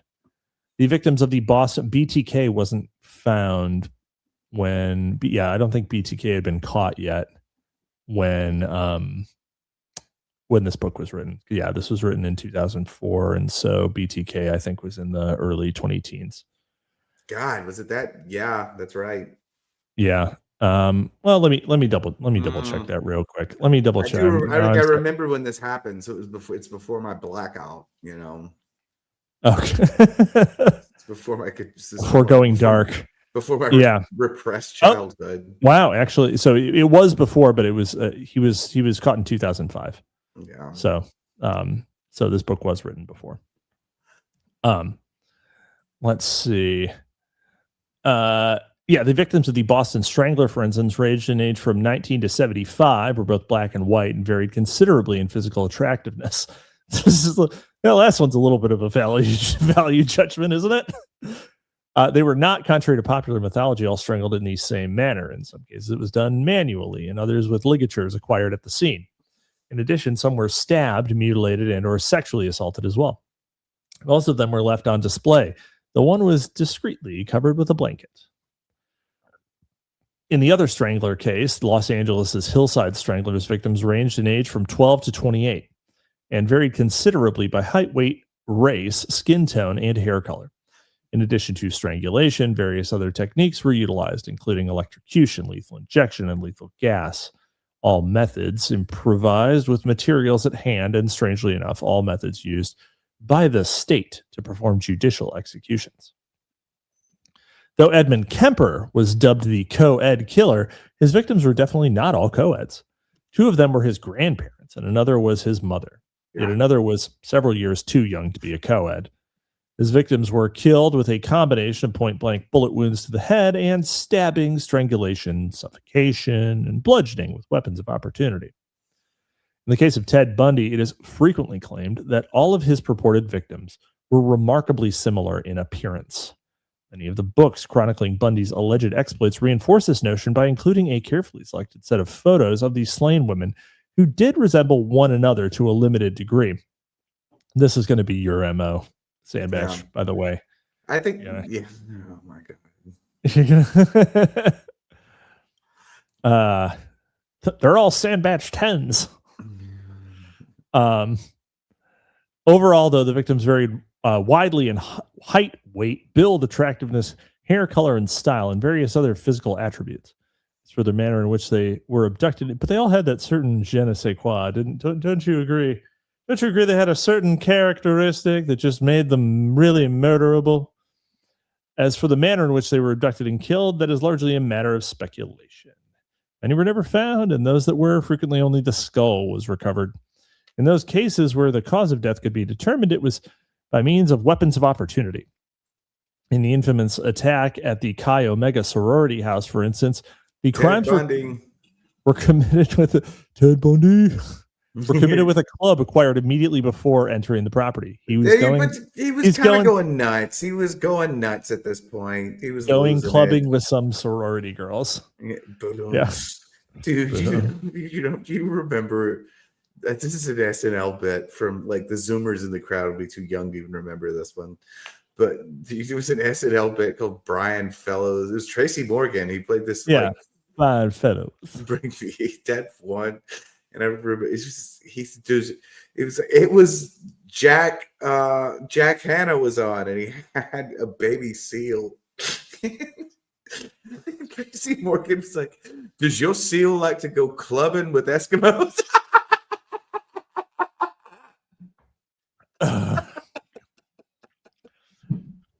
Are you sure? Are you sure it was Tracy Morgan? I'm pretty sure it was. I'm almost certain that was Tracy Morgan. I don't think that was Tracy Morgan. Oh. I think it was the one who's like a supporting character in like everything. It was Tracy Morgan. Yeah, Yep. You're right. All right. All right. Did you like to go clubbing with sorority girls? That's right. A club acquired immediately before entering the property. The Chi Omega bloodbath, by the way, was in marked contrast to Bundy's previous alleged crimes, which involved the abductions and killings of single victims. This crime instead seemed to borrow heavily from the rampage allegedly perpetrated by Richard Speck. Bundy's final alleged murder before his capture, the killing of a 12-year-old child, also did not match his supposed MO.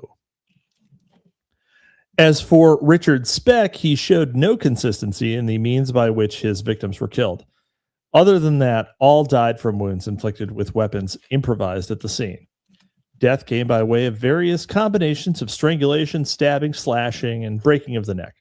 And so it goes for virtually all serial killer cases. New York Son of Sam targeted men and women of various ages. Well, okay, but he targeted couples. Dude, Oz the Art Pilgrim brings up a good point. Which is? He says LMD is the best true crime podcast. And I think there's a grain of It's truth the only true. It's the only true crime podcast for men. It's literally say we need to flip over our marketing strategy. What do you mean? Because like the endless fountain of white bitches is like waiting just over the top of the levee. Yeah, I mean that's our category on Spotify, by the way. Is it really true crime? Yeah. Yeah. I just had a holy shit moment. I was like, oh my God, I want a true crime podcast. You are on a true crime podcast. You're on the only true crime podcast for men. Yep. Actually, that should be our tagline. It really should be. All right. Let's see. All right. Arthur Shawcross, the Genesee River killer, killed 2 young children, one a boy, along with a string of women of various ages. Most were strangled or bludgeoned with weapons acquired at the scene, though one was drowned. Most were mutilated, cannibalized, and sexually assaulted. The Gainesville Ripper, purportedly Danny Rolling, included 1 male among his 5 victims. All were stabbed and slashed to death. Some were posed and 1 was beheaded. Finally, lest we forget, the Manson family's victims ranged in age from teenage Stephen Parent to middle-aged Leo LaBianca and included both men and women killed with various weapons, including a 22 caliber handgun. I see that we did not count Sharon Tate being pregnant. Now, I just want to interrupt. The Gainesville Ripper was an American serial killer who murdered 5 college students in Gainesville, Florida over 4 days in 1990. 5 in 4 days? 5 in 4 days. I don't know if that counts as a serial. It's more like a what do you call it? Spree. That's a spree killer. That's a Get it out of here, Wikipedia. But he was born in Shreveport, Louisiana, which surprises me not at all.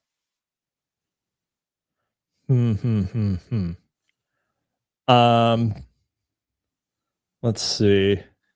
Yeah, it was a burglary and robbery spree.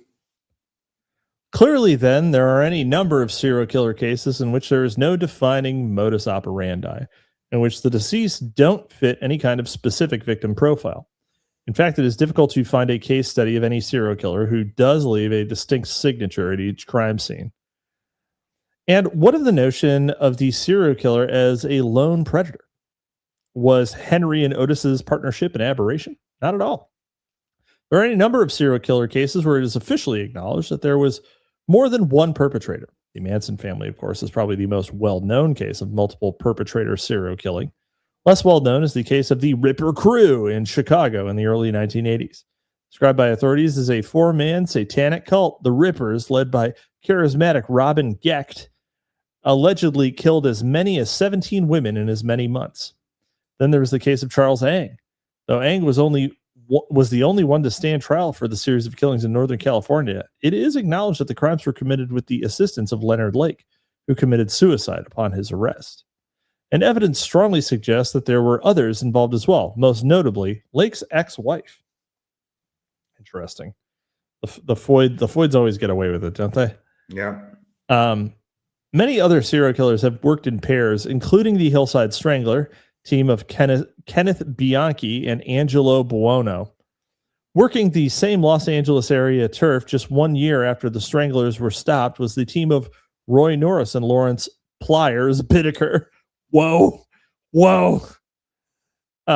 Crazy name. And a few years after they were caught, the team of Douglas Clark and Carol Bundy was working the very same LA streets, committing a series of killings dubbed the Sunset Strip Murders. The year after they were caught, another serial killer took over the LA market, the notorious Night Stalker. Media coverage to the contrary, evidence in the case clearly pointed to multiple perpetrators. It also strongly suggested that some of the killings were contract hits. As implied earlier in this chapter, much of the same can be said of the evidence in the Herb Mullen case.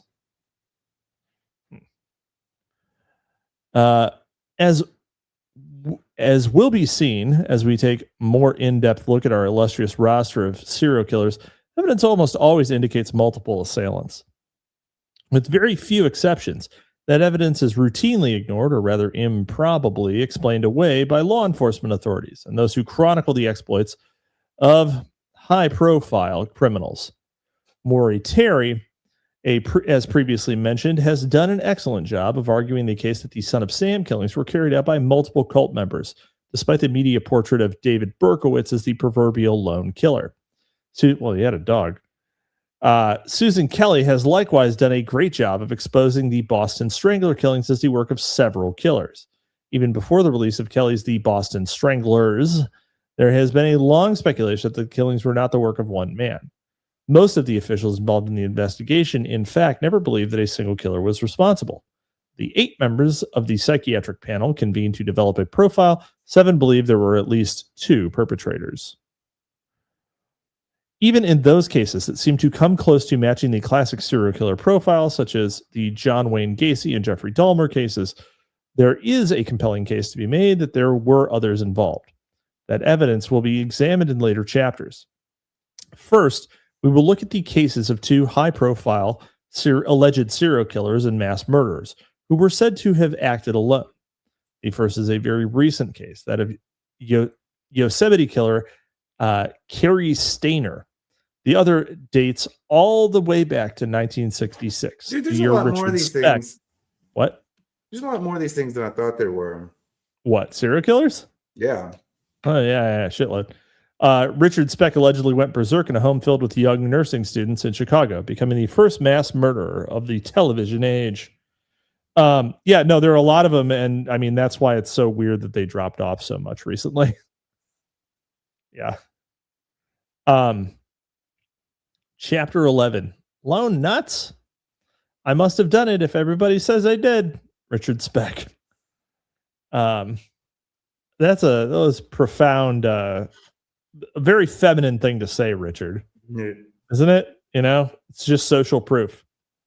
It's just the case of Cary Stayner stands out in a very crowded field as one of the most bizarre serial killer cases on record. Though the crimes ultimately attributed to him were not committed until the early months of 1999, the strange saga of the Stayner family began long before that, though exactly how long before is not entirely clear. As a friend of Cary's told Esquire magazine, there's just something, off with the whole family. Since as far back as 1972, there's been some serious weirdness going on in that Stayner house.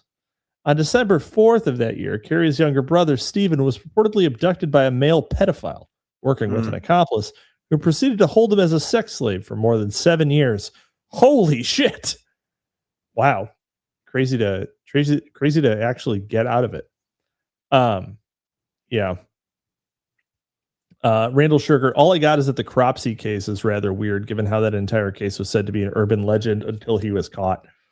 Yeah, man, I remember watching that Cropsey documentary. Shit, I guess it was like 10 years ago at this point. That thing was that was wild. That's worth a rewatch, I think. I think that's worth a rewatch. Let's see. John Wayne Gacy had many connections that go all over the place. Yeah, that's right. He was a big serial killer. Randall Shirker, I don't know, Cap. The serial killers have moved into long haul trucking on one hand, and there's things like the smiley face killers. Yeah, I mean, there's just a lot fewer. There's just a lot fewer. It's definitely like instead of serial killing, there's a lot of people who do mass killings. And I mean, that's something that I'm obviously not the first one to point out that, basically we started losing the serial killers when we started getting the mass casualty events. Yeah. So well, people just don't put in the time now. They just want clout instantaneously. Right. Yep. Killing them all at once. Can't be doing that, bros. Wait, yep. What? Well, anyway. The case of Carrie Stainer, let's see. Very crowded field. Though the crimes ultimately attributed to him were not committed until the early months of 99, the strange saga of the Stainer family began long before. All right, sex slave for more than 7 years, etc. All right. His abductor was Ken Parnell, a Texas native who is said to have been extremely self-destructive as a child.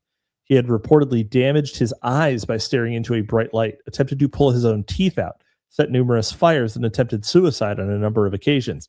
Seems like you should have let him. He had also, perhaps not surprisingly, spent a fair amount of time institutionalized in both prisons and mental hospitals, including spending much of his teen years in a California juvenile lockup. Stainer was not his first victim. Parnell had previously been convicted in 1951 of kidnapping and sexually assaulting an 8-year-old boy. He was back on the streets by 1955. Crazy. It's shocking he wasn't just executed. Yeah. But then incarcerated again before year's end for a parole violation. He was soon released again, only to be convicted of armed robbery a few years later. For that crime, he served some 7 years. More years for armed robbery than child molestation. 5 years after his release from that prison term, Parnell met, well, I guess it was a second offense, right? Parnell met up with Stephen Stainer. It was not a chance meeting. Stainer is such a ridiculous name. Why? Just is. Stainer. Just kind of, just a little, Stainer. Yeah. Let's see. It was not a chance meeting. As Parnell indicated to his accomplice, Irvin Murphy, Stainer had been selected prior to the time of his kidnapping. Following the abduction, Parnell said Stainer lived for a time in Yosemite, where Parnell worked at the Yosemite Lodge, which happened to be located just a few hundred yards from the home of Carrie and Stephen's grandfather, who was universally described as an exceptionally cruel man. Following their stay in Yosemite, Parnell and Stainer moved to Santa Rosa and then to Ukiah, from where Jim Jones's People's Temple had recently departed for San Francisco, and where Michael Aquino would later be accused of child exploitation. And exploitation is like a really soft way to say what Aquino did. In February 1980, Stainer escaped, which is to say that he broke free to some extent from Parnell's psychological control. There was nothing that physically prevented him from escaping at any time. When he did leave, it was prompted by his desire to spare 5-year-old Timmy White, whom Parnell had just abducted on Valentine's Day, the fate that awaited him. Stainer brought White along with him on his escape and became something of a hero in the process. He returned to the Stainer home, though he was said to feel closer to the man who had sexually assaulted him for 7 years than to his estranged family. Perfect DDD candidate, by the way. I mean, victim, like he got DDD. That's what happened. Yeah, that's what I figured. Uh, I'm with you. as Carrie's friend remarked, it was like it never happened. Like he was never kidnapped or anything. Strangely, the Stainer parents would not allow Stephen to get therapy to help deal with his shattered childhood. By the age of 16, he had dropped out of high school and moved out on his own. Yeah, sure. I mean, I guess you've seen it all, right? John Wolt for $5. Thanks for the super chat. Do you think that the Wright brothers would still invent the airplane if they knew Thuggees would use them to invade Kanakistan? All right, look, the Wright brothers were Americans from North Carolina, and I think that they probably had very little affinity for the Canadians, right? Because at the end of the day, it's just some Hindustanis from across the world messing with the Leafs. Right. It's not our problem. So yeah, I think the Wright brothers would have considered it a fair risk to take. Oh God. Johnson 30-6 daycare owner and child psychologist Michael Aquino. That's right. All right. As for Parnell, described as an accomplished manipulator, he was charged with the kidnapping and false imprisonment of both Stainer and White, as well as with sexual molestation of Stephen. Investigators on the case discovered that Parnell had also molested a number of Stainer's friends. Stainer attended school under a name given to him by Parnell and outwardly lived a normal life with his father, quote unquote.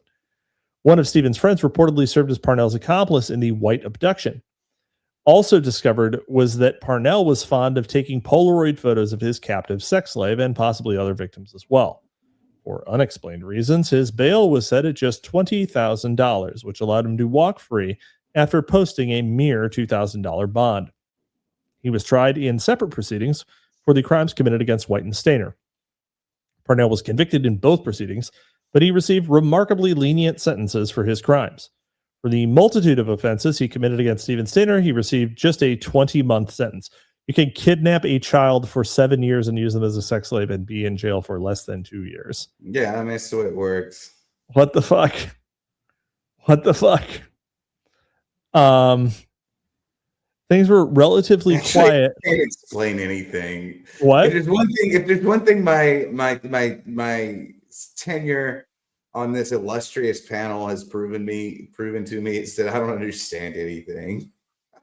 Like, it seems like if you kidnap someone and keep them as a sex slave, like let's just say you didn't keep him as a sex slave. Yeah. Let's just say you kept him. Yeah. Right? For 7 years, you should be in prison for at least 7 years. Right? Well, there could be extenuating circumstances. He could have had a good lawyer. I mean, it must have been a fucking great lawyer for fucking 20 months. 20 months. 20 months is a goddamn vacation. I wish I didn't have to do anything for 20 months. God. Things were relatively quiet in the Stainer home for the next 9 years until May 1989, when Stephen was thrust back into the limelight owing to the airing of a television movie about his case entitled I Know My First Name is Stephen. The media's reopening of the case was followed just weeks later by the untimely demise of young Stephen Stainer, who was killed instantly when an unidentified car turned abruptly into the path of his speeding motorcycle. Well, the sucks. Car and its driver promptly disappeared. Stephen left behind a wife and 2 young kids. Wow. Good for him. Left behind. I mean, it's sad. No, I mean, it's Maybe sad that he died, obviously, but like he moved on. He found a good woman, had some kids. You know what? Like, all in all, got dealt a really bad hand. Stephen Stainer, hero, right? Hero in my book. Saved another kid, right, when he escaped. So that's, you know what? Good guy, Stephen. R.I.P. Parnell was by that time already out of prison and a free man once again, after serving just 5 years for his crimes, less time than Stephen Stainer had spent as his prisoner. The following year, Jesse Stainer, Carrie and Stephen's uncle, was found shot to death in his Merced home. Jesse, or as he was more commonly known, Jerry, was perhaps the family member closest to the alleged serial killer. In his youth, Carrie spent more time at Uncle Jerry's home than he did at his own, and the two even lived together for a brief time. Jesse was killed with a shotgun blast to the head, fired from his own gun, allegedly by an intruder he had surprised in his home. Following the two deaths, the Stainer family again managed to stay out of the news for nearly a decade until Carrie, the Stainer son who hadn't been held for 7 years as a mind control sex slave, and who the LA Times described as a man who had been a passive and kind presence for 37 years, decided for no apparent reason to become a serial killer. Whoops. That, anyway, is the official story. In the early morning hours of February 16th, 1999, 3 women allegedly were abducted from their room at the Cedar Lodge, which lies just outside the west gate to Yosemite National Park. Strangely, though, there was no indication that any abduction had taken place. There were damp towels in the bathroom, indicating that at least one of the 3 had showered. Other than that, the room was neat and orderly, with the beds made and the key left out. There was no blood and certainly no sign of struggle. The 3 were scheduled to check out later that morning anyway, in order to catch a flight out that day, and it looked as though the women had simply decided to check out early morning without going to the front desk. Jens Sund, father of Julie Sund and husband of Carol Sund, 2 of the 3 missing women, did not bother to report his wife and daughter missing when they failed to depart from their scheduled flight, and also failed to contact him with an explanation for the scheduling change. In fact, Jens did not bother to report his wife and daughter missing until the next day, and only then after he had played a round of golf. All 3 of the missing women, this could be easily explained by, I didn't know when they were coming back. I was just glad to get another round of golf in. Yeah, totally plausible. Anyway, all 3 missing women came from extremely wealthy families. The Sons are a branch of the dynastic Carrington family, and the 3rd woman, Julie Sund's friend, Silvina Peloso, was from a wealthy, well-connected family in Argentina. Perhaps that is why the FBI was immediately called in to assist what was in the beginning a simple missing persons case. Well, it's obviously interstate. Let's see. Just 10 days after the reported disappearances, the FBI announced that it was bringing in 2 profilers, despite the fact that there was not yet any hard evidence the women had met with foul play. It was another 3 weeks before the women's car was found, yielding the unrecognizable remains of Carol Sund and Silvina Peloso. Only then did it become a homicide case. The vehicle, which was over 100 miles from the alleged abduction site, was thoroughly and by all appearances quite professionally burned, obliterating all forensics evidence. So badly were the bodies burned that it was difficult to even determine their gender. They were found in the trunk of the, yet determined they did from the pelvis. Let's see. They were found in the trunk of the car, which the FBI did not bother to open until the day after the car was found and identified. A rather odd fact, considering that the backseat was burned away, leaving the remains visible to the hunter who discovered the vehicle. Carol Sund's wallet rather incongruously turned up in Modesto, also over 100 miles away from the abduction site, though in another direction. Julie Sund's nearly decapitated body was later found at yet another location, roughly midway between the Cedar Lodge and the location of the car and the other bodies. Julie's discovery was precipitated by the receipt of an anonymous taunting letter sent to the FBI, tipping them off to the whereabouts of the body. Due to the complexities of the crime, many investigators on the case assumed that multiple perpetrators were involved. During the course of the investigation, at least a dozen people were implicated in the murders. All of them were part of a drug trafficking network operating in the area. One of them was a man named, perhaps appropriately, Billy Joe Strange. Wow. Like Carrie Stainer, Billy Joe worked at the Cedar Lodge. Strange was the night cleanup man at the lodge's restaurant, above which lived handyman Carrie Stainer. Strange's girlfriend, another suspect, also Strange and Stainer. Strange Stainer. Oh, man. Another suspect also worked at the lodge as a night clerk. Also implicated was a man named Daryl Stevens. We really broke our streak of names, didn't we? Who occasionally roomed with Strange and his girlfriend. Stevens had a lengthy arrest record, as did another suspect, Michael Larwick. There is a rare footnote here. As a rather odd side note to this story, Larwick's father, Leroy, attained a certain amount of notoriety in the late 1960s by creating a much debated film clip of a purported Bigfoot. Carrie Stainer had a lifelong fascination with the mythical creatures, which he has claimed to have once encountered.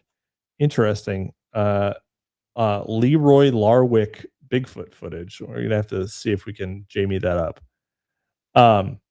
Larwick's rap sheet included arrest for attempted manslaughter, rape, kidnapping, child stealing, assault with a how is that not kidnapping? Yeah. It's in the fucking word.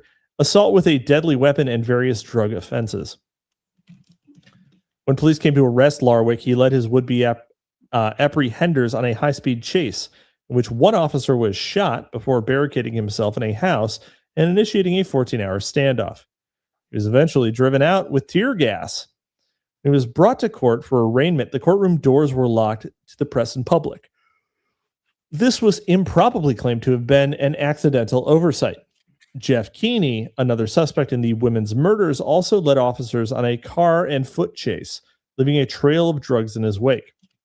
His home was found to contain 3 portable methamphetamine labs. Wow. So You never know when you're going to need an extra. means of production, my friend. Larry Utley, a convicted sex offender and associate of Michael Larwick, was also deeply involved in the meth trade and quite possibly in the murders as well. Utley was also an associate of Eugene Earl Rufus Dykes, Larwick's half-brother and yet another suspect. Once in custody, Dykes claimed that Larwick had admitted to playing a role in the kidnappings. He also admitted that he had received from Larwick checks and jewelry that had belonged to the victims. A friend of Dykes acknowledged being asked to forge identification to access Carol Sun's bank account, and another friend admitted to having taken her wallet to Modesto. Dykes, whose ex-convict... Okay, I like that we have Dykes now. Anyway. Let's see. Dykes, whose ex-convict father was also implicated, agreed to take a polygraph examination, which seemed to confirm that he was being truthful about his involvement in the kidnappings and murders. His girlfriend admitted to investigators that Rufus had confided to her that he and another man had killed the trio by slitting their throats. Dykes himself ultimately confessed, first to helping transport the bodies and then to the murders themselves. That he had transported at least one of the bodies was apparent from the fact that pink fibers found on Julie's corpse, probably from a blanket her body was wrapped in, matched fibers recovered from a Jeep used by Dykes. These same fibers were also found on Dykes' jacket, in a truck owned by a friend of his, and in Michael Larwick's Corvette. Other fibers, which appeared to come from Sun's clothing, were also found in the suspects' vehicles. Though fiber evidence is inherently problematic, it should probably be noted that several alleged serial killers have been convicted and even condemned to die on less substantial fiber evidence cases than the one assembled against this group of individuals. And the incriminating fibers certainly were not the only evidence that investigators had. Rachel Lou Campbell, an associate of both Dykes and Larwick, was discovered to have in her possession Carol Sun's checking account and ATM numbers. Investigators believed that she was likely the unidentified female who had twice called the bank the week after the disappearances to inquire about the status of the account. Another woman testified before a grand jury that she had received a ring from Larwick that 2 members of the Carrington clan identified as having likely belonged to Julie Sund. With all of these suspects in jail on other unrelated charges, and with the evidence against them continuing to mount, most investigators considered the case to be essentially solved. It was widely anticipated that indictments would be handed down soon. Media coverage of the case dropped off appreciably, and police began directing their attention elsewhere. But then a most amazing thing happened. On July 21st, 1999, Joey Armstrong, a naturalist living in Yosemite Park, was beheaded in a brutal murder case that brought the earlier triple slaying roaring back to the headlines. Other than geographic proximity, there was nothing linking the 2 cases. This time, there was only one victim, and she was not abducted. Her body was quickly and easily found, and there was allegedly at least a clear evidence trail leading to a sole assailant, happy-go-lucky handyman Carrie Stainer. Armstrong's murder was immediately declared to be connected to the previous case, although it is anyone's guess how investigators came to that conclusion. On July 23rd, Stainer was questioned and then released. Almost immediately after his release, a warrant was issued for his arrest and a manhunt reportedly ensued. Stainer appears to have made little effort to flee or conceal his identity. He was arrested the next day at the Laguna del Sol nudist colony by 3 FBI agents and 2 sheriff's deputies. I bet that they arrested him naked. Like they got naked because they went into the colony to arrest him, right? Yeah, I think the FBI agents and the sheriff deputies. No, there's no way they do that. I bet they went in, meet out. I bet they went in, meet out, and cuffed him just for the rub-ins.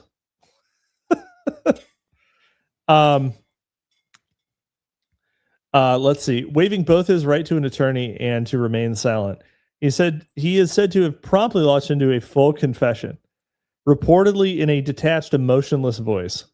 Within a couple of days, Stainer had also given his confession to a television reporter. He took sole credit for all 4 murders. The reporter, Ted Rowlands, promptly made the rounds of national news shows with his scoop, and all the evidence implicating the drug trafficking ring was quickly forgotten. Apart from his confession, however, there was no evidence to support Stainer's claims. According to his version of events, Stainer single-handedly got the jump on 3 women in their room and was able to bind them all with duct tape. He allegedly used a gun, although no gun has ever been produced, and none of the victims were shot. 2 of the women were purportedly killed in the room. All 3 were then carried out one at a time and loaded into their car. One was still very much alive and most likely resisting the efforts of her abductor. No one at the lodge saw or heard any of this activity. Stainer then allegedly cleaned up the hotel room in which the first 2 murders occurred, successfully removing all traces of a struggle. Stainer then drove for miles before stopping to kill the 3rd victim, Julie Sund, and dump her body. He then supposedly drove many more miles to another remote location, which happened to be very near Michael Larwick's childhood home, and abandoned the car with the other 2 bodies still in the trunk. He then took the taxi back to Yosemite Valley, incurring a fare of $125. 2 days later, he returned to the abandoned car in an unidentified vehicle, and at the time he set Carol Sund's abandoned car aflame, with 2 bodies still inside.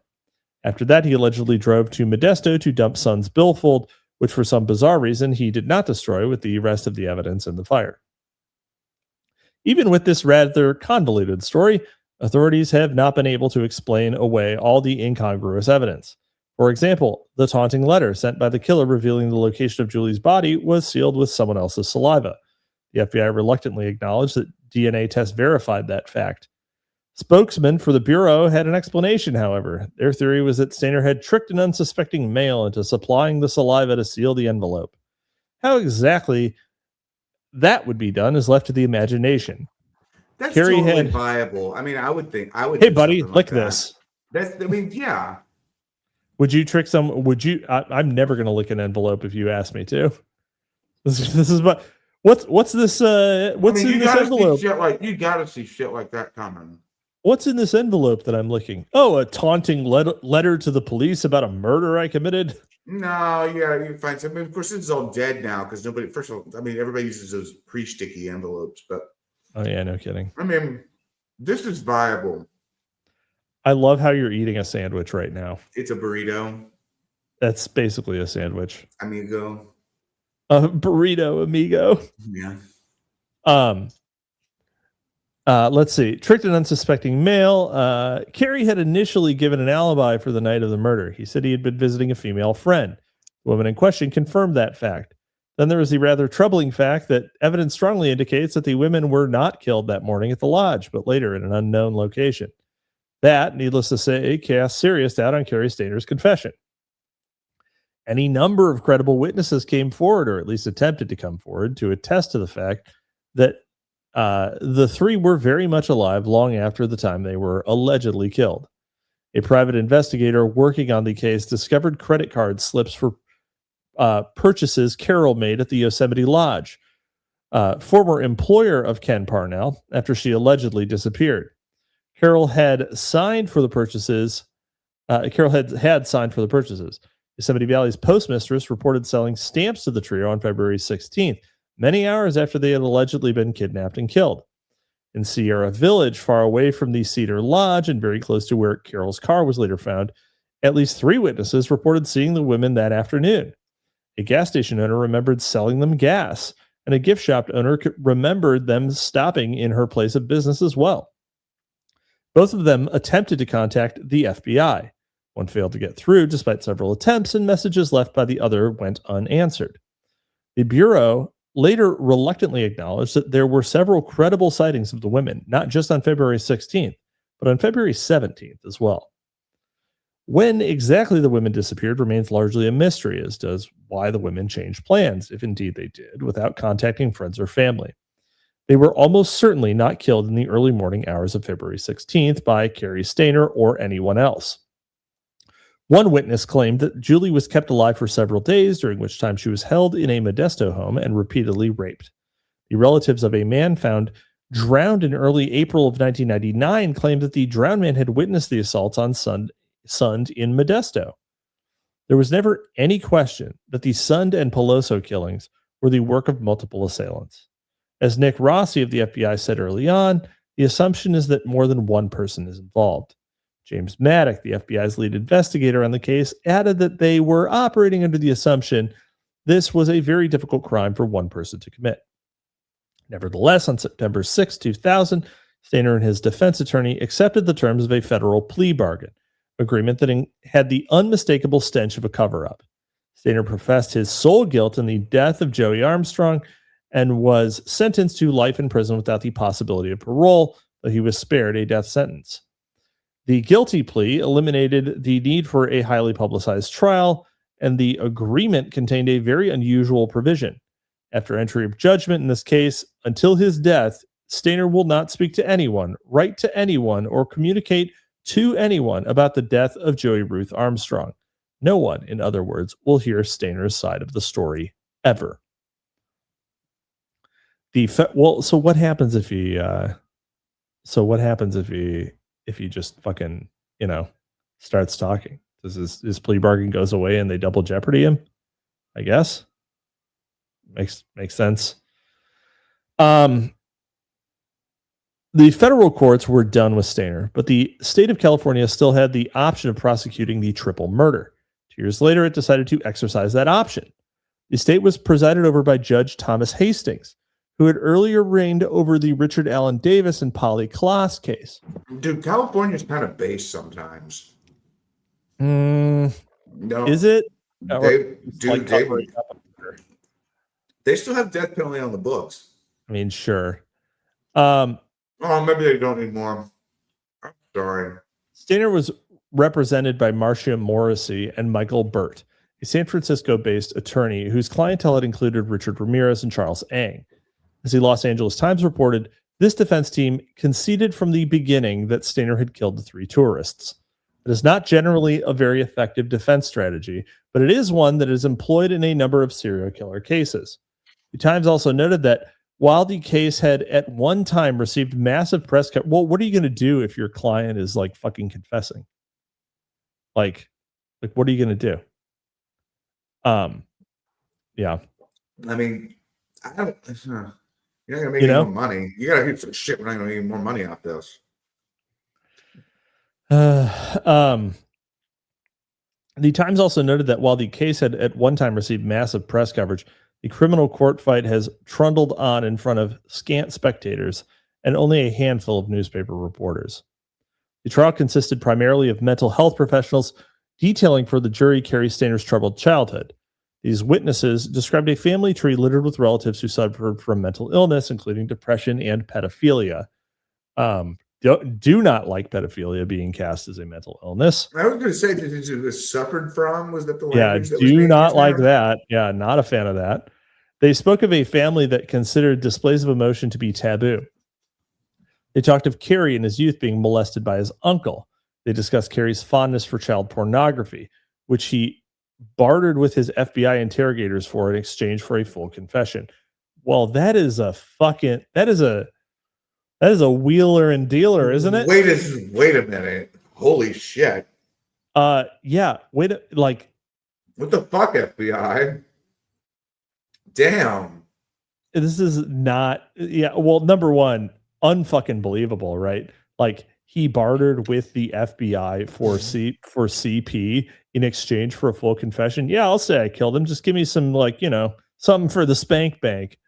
Like, what the fuck does, like, and presumably they came through on it. Like, well, we've already covered that the FBI is the only people in the world that have the total they have the largest collection of CP in the world.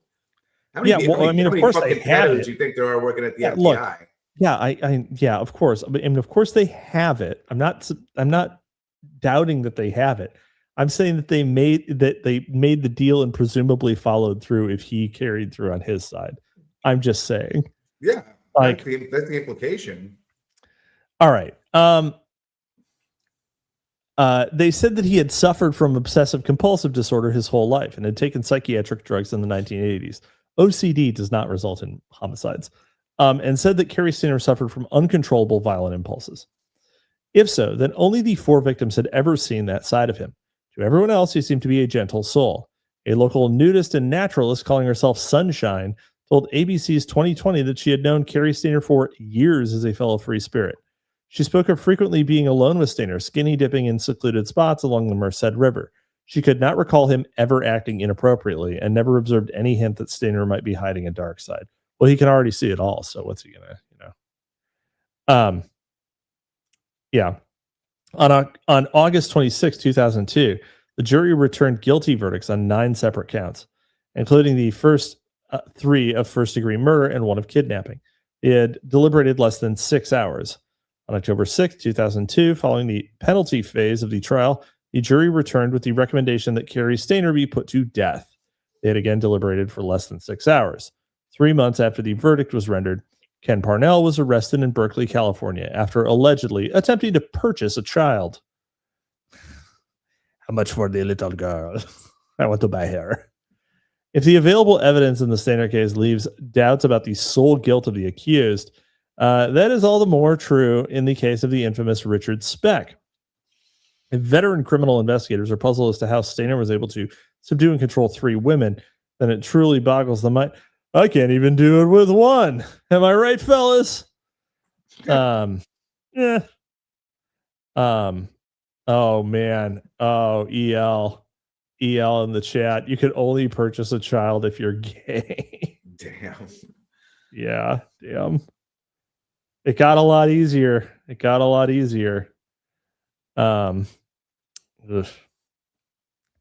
Let's see.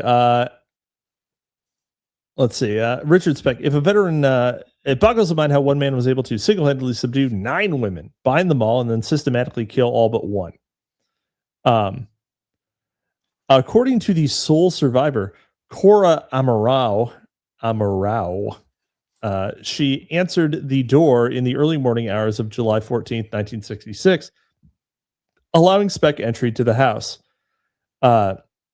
She claimed he was brandishing a gun, though none of the victims were shot that night, and no evidence was ever found indicating that a gun was used at the crime scene. Authorities claimed that Speck stole the gun from a rape victim on the very day of the slaughter, and then used it to quickly corral Amaral and 5 other women in the house into a room.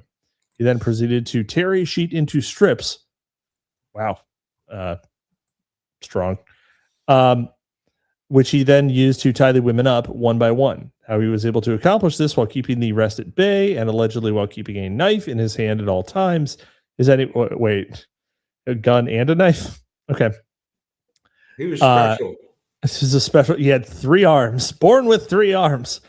Is anyone's guess. 3 more women arrived home after Speck's alleged entry into the house. All 3 were quickly bound and forced into the room with the others. Speck then allegedly began dragging women off one at a time and slaughtering them, spending 20 minutes or more with each victim. Wow. After he finished with one, according to Amaral, he would go into the bathroom to wash up and then return for another. Incredible stamina. 9 women. Can he do it, ladies and gentlemen? Can he do it? I think he's going to get through them. I can't imagine. Yes. Speck then allegedly began dragging over one. The scene played out over the course of some 4.5 hours. During that time, the young women waiting their turn tried to get under the beds, hoping to elude their assault. Well, that won't fucking work. They were, of course, found and killed. All of them, that is, except Cora Amarau, who claimed that she alone avoided detection by Speck. He just lost count. She was the homeliest one. It has been suggested that Speck lost count of his victims and falsely concluded that all the girls were dead, thereby making the crucial error of leaving behind a living witness. That part of the story is problematic in a number of ways. First question raised is, why did the young women choose to remain in the room in which they had been herded? If, despite their bindings, they were able to move about within the room, which they clearly were, or they would not have been able to get under the beds, then why would they not leave the room altogether? And once out of the room, why not get completely out of the house? And what was to prevent the women from untying each other? After all, the pattern was set early on. After the first couple of slayings, it had to be abundantly clear that their lives were about to come to an abrupt end. For despite the claims that Speck cleaned himself up after each killing, it was ridiculous to suggest that Speck could have concealed the fresh blood that would have covered his clothes, assuming that he didn't bring 8 changes of clothes with him. It also had to be quite clear to the awaiting victims that the selection of each new victim signaled that there would be 20 to 30 minute window of opportunity to attempt an escape. And what was there to lose? It seems inconceivable that the women facing certain death would have passively awaited their fate. Buddy, have you ever met a woman? We're doing home math now. We're doing home math. 1 second. I'm gonna see.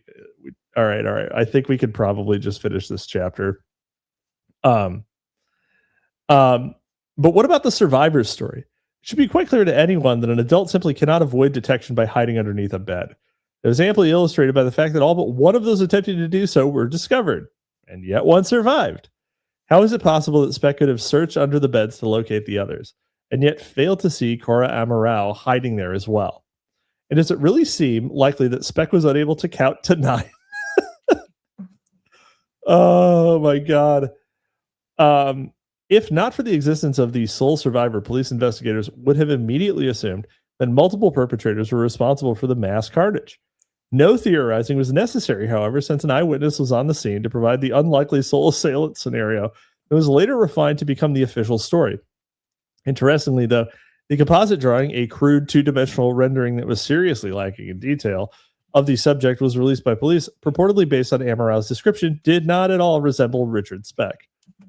Since the trial of the man fingered by police, that could be on the album, hinged primarily on Amarau's eyewitness testimony and very little else, the star witness was zealously protected.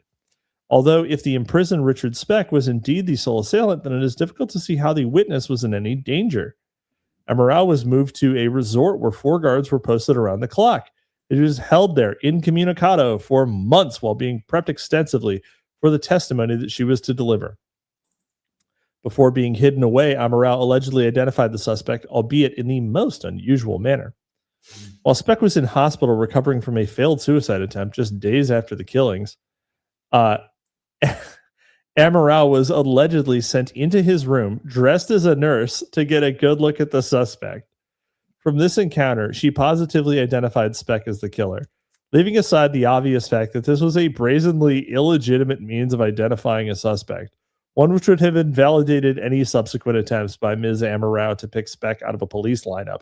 The real question here is, what caliber of police official would send a severely traumatized crime victim who just days before had witnessed the slaughter of 8 of her friends and experienced the sheer terror of knowing that she could well be next? Wow, that was a lot of tortilla chips. No, the burrito wrapper. Oh, okay. That should well be next into a room unprotected to face the man who had put her through such torture. And what victim would be able to handle such an encounter with the memories so fresh? And what guarantee was there that Speck would not recognize his accuser, given that hers was in fact the first face he had seen as he entered the house that night? Amarau's dramatic identification of Speck was just a warm-up exercise for what was to come. When the time came for her to deliver the critical testimony to a packed courtroom, she delivered a bravura performance. Amarau recited an endlessly rehearsed version of the events of July 14th, and then when the time came to identify the suspect in court, She played her trump card, rising from her seat, allegedly without any prompting or rehearsal. She calmly stepped out of the witness box, walked casually over to where Speck sat at the defense table, stood directly in front of him while looking him in the eye, and told the court, "This is the man." That was the clincher. Speck was found guilty after just 49 minutes of jury deliberations and sentenced to death. There are indications, though, that this was hardly a foregone conclusion. Prosecutors clearly had doubts about their visibly shaky case, and they appear to have made every effort to stack the deck in the state's favor. One indication of that is the fact that the jury selection process was, as defense attorney James Graminos has noted, illegal and unfair. Graminos objected strenuously to the blatant violation of his client's due process rights, but was overruled. Another indication that the remarkable fact, even though the case was moved some 3 hours outside of Chicago, the first time any trial had ever been moved out of Cook County due to pre-trial publicity, the judge opted to stay on in the new venue. The same judge slapped a gag order on the press, guaranteeing that no news would get back to Chicago or to anywhere else in the country. Coupled with blocking of any interviews with Amaral, this gag order shut the public out from learning the weaknesses of the case against Speck. City officials and the press already assured everyone that he was guilty. Chicago's police commissioner had gone so far as to publicly declare Speck the killer, even as he was releasing his photo to the media, before even being arrested or formally charged with any crimes. Speck was already being presented to the public as a convicted mass murderer, and the public was hungry for a culprit to hang this heinous crime on. Never mind that the motive claimed by the state, robbery, was as ridiculous as it had been when claimed as the motive for the slaughter of the Clutter family in Kansas. Never mind that there are much easier ways to acquire $23 than by savagely murdering 8 women with one's bare hands.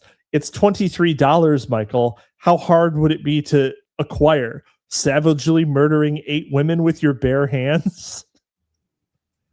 Let's see.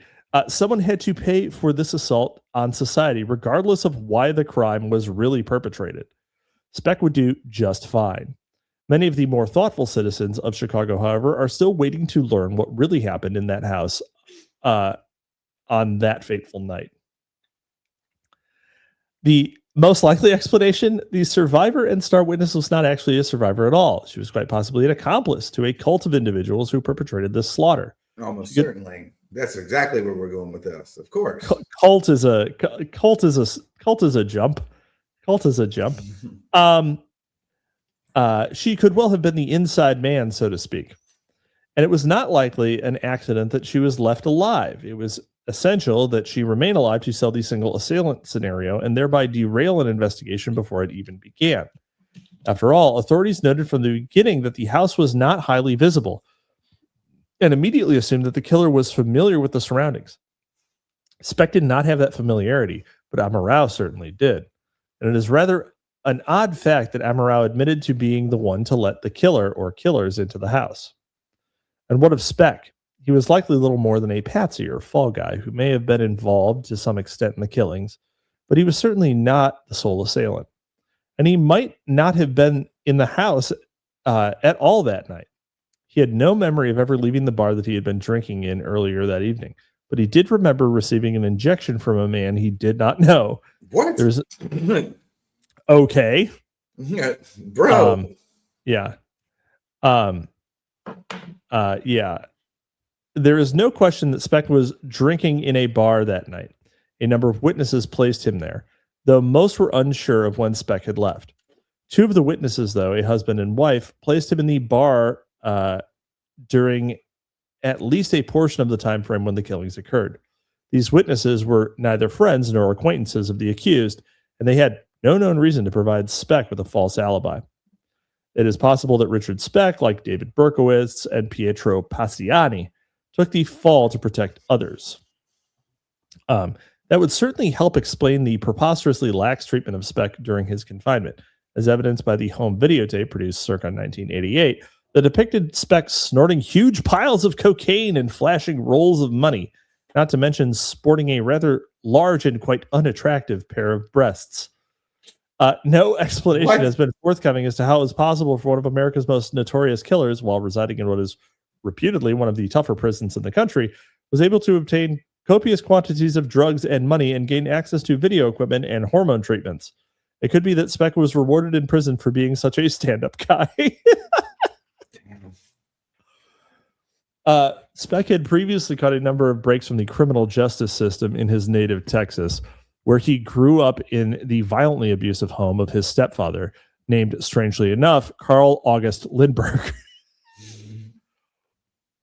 Just the year before the carnage in Chicago, he had been convicted of savagely attacking a girl with a knife and nearly killing her. Despite the seriousness of the crime, and despite having a lengthy police record that included 41 arrests in a dozen years, Speck served just 5 months. This act of judicial leniency was attributed to a bureaucratic error. Whoopsie doodles. Speck got another break in 1972 when his death sentence was voided by the U.S. Supreme Court, and he was resentenced to a term of 400 to 1,200 years with the possibility of parole. That's amazing. He's going to live way longer than the rest of us. It was still a pretty harsh sentence for a man who quite likely was, as he maintained for over a decade, innocent. Not long after producing his infamous videotape, Speck's luck ran out. At the relatively young age of 49, he died in prison, allegedly of a heart attack, probably from all the fucking cocaine. A few years later, Cora Amaral made the appearance on the Oprah Winfrey Show to speak publicly about the killings for the first time in 27 years. And she got a free car.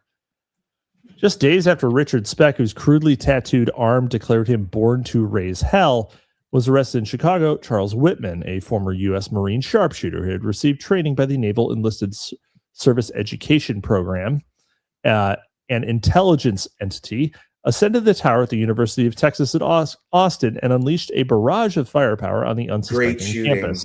Great shooting, by the way. That's really like good that's shooting. the classic shooting. Yep. As we all know from the gunnery sergeant in Full Metal Jacket. Yeah. There's a great movie about it too. Oh, really? I haven't seen it. Yeah. It's like drive time movie night tier movie. Oh, really? Yeah. Let's see. By the time it was over, Whitman and 14 others lay dead, and another 31 victims were wounded. Let's see. Uncle Ted with the juicy tidbits in chat. Kamala Harris bragged about giving Peter Lanigan the first sex change in the American prison system. I think it should be a punishment. Uncle Ted, what's better, Austin or all the Vegas headshots? Vegas, obviously. Although, there's a lot of questions about that one. There's a lot of questions. Lanigan from the Aryan Republican Army. Yeah. Many questions about the ARA too. I don't know if there's like an authoritative treatment of the ARA, but Of anyway, the IRA or the ARA? the ARA. Yeah. Which is oh God, what was that guy's name? Trent to do. Yeah. Jesse Oh, Trent. yeah. Yeah. Jesse Trent to do. Yeah. Well, Jesse tried to do wasn't in it, but his brother was allegedly murdered because of a mistaken identity with a member of the ARA.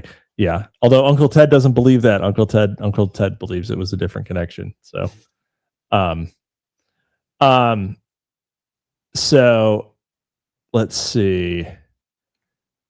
To ascend to his perch, Whitman purportedly dragged a heavy footlocker loaded with 3 rifles, 3 handguns and sawed-off shotguns, 700 rounds of ammunition, 2 knives, enough food and water to last for several days, gasoline, an alarm clock, a radio, a compass, a hammer, a hatchet, various other items, up the final 3 flights of stairs unnoticed and unassisted. Once there, man, it is really a lot like Las Vegas, isn't it? Once their shooting spree lasted for more than an hour and a half. Firing with uncanny accuracy, he picked off 15 victims in the first 35 minutes alone, with shots coming at various times from all 4 sides of the clock tower. So many shots were pouring out of the sniper's nest at times that many witnesses to the ground on the ground assumed that there were multiple gunmen. The night before the rampage, Charles had killed his wife and his mother, although it was his violently abusive father for whom he was said to have had an intense hatred. Whitman had also left a note which read in part, "I don't quite understand what is compelling me to type this note. I have been to a psychiatrist. I have been having fears and violent impulses." Along with the note, he reportedly left a roll of exposed film, excuse me, with instructions to develop it after his death.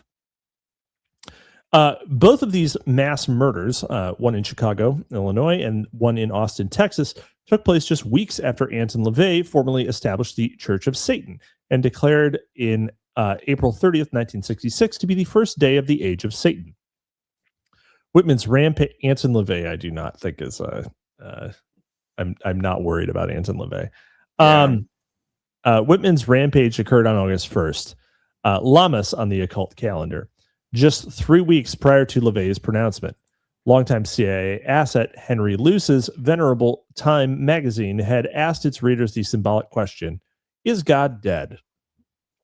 The face of a particularly brutal criminal enterprise masquerading as a religion was beginning to emerge from these shadows, and its effect on American society would be profound. As the New York Times observed 33 years later, on the occasion of the reopening of the tower's observation deck, the Whitman attack marked a new and different terror, that anyone anywhere could be killed at random. As the Times also noted, this new and wholly manufactured threat prompted many police departments to develop the first SWAT teams. America was under siege. Our goal was to create an atmosphere where there's lawlessness and disorder everywhere. David, the son of Sam Berkowitz. And we are going to call it The Revolution. Oh. Yeah. Yeah. Let's see.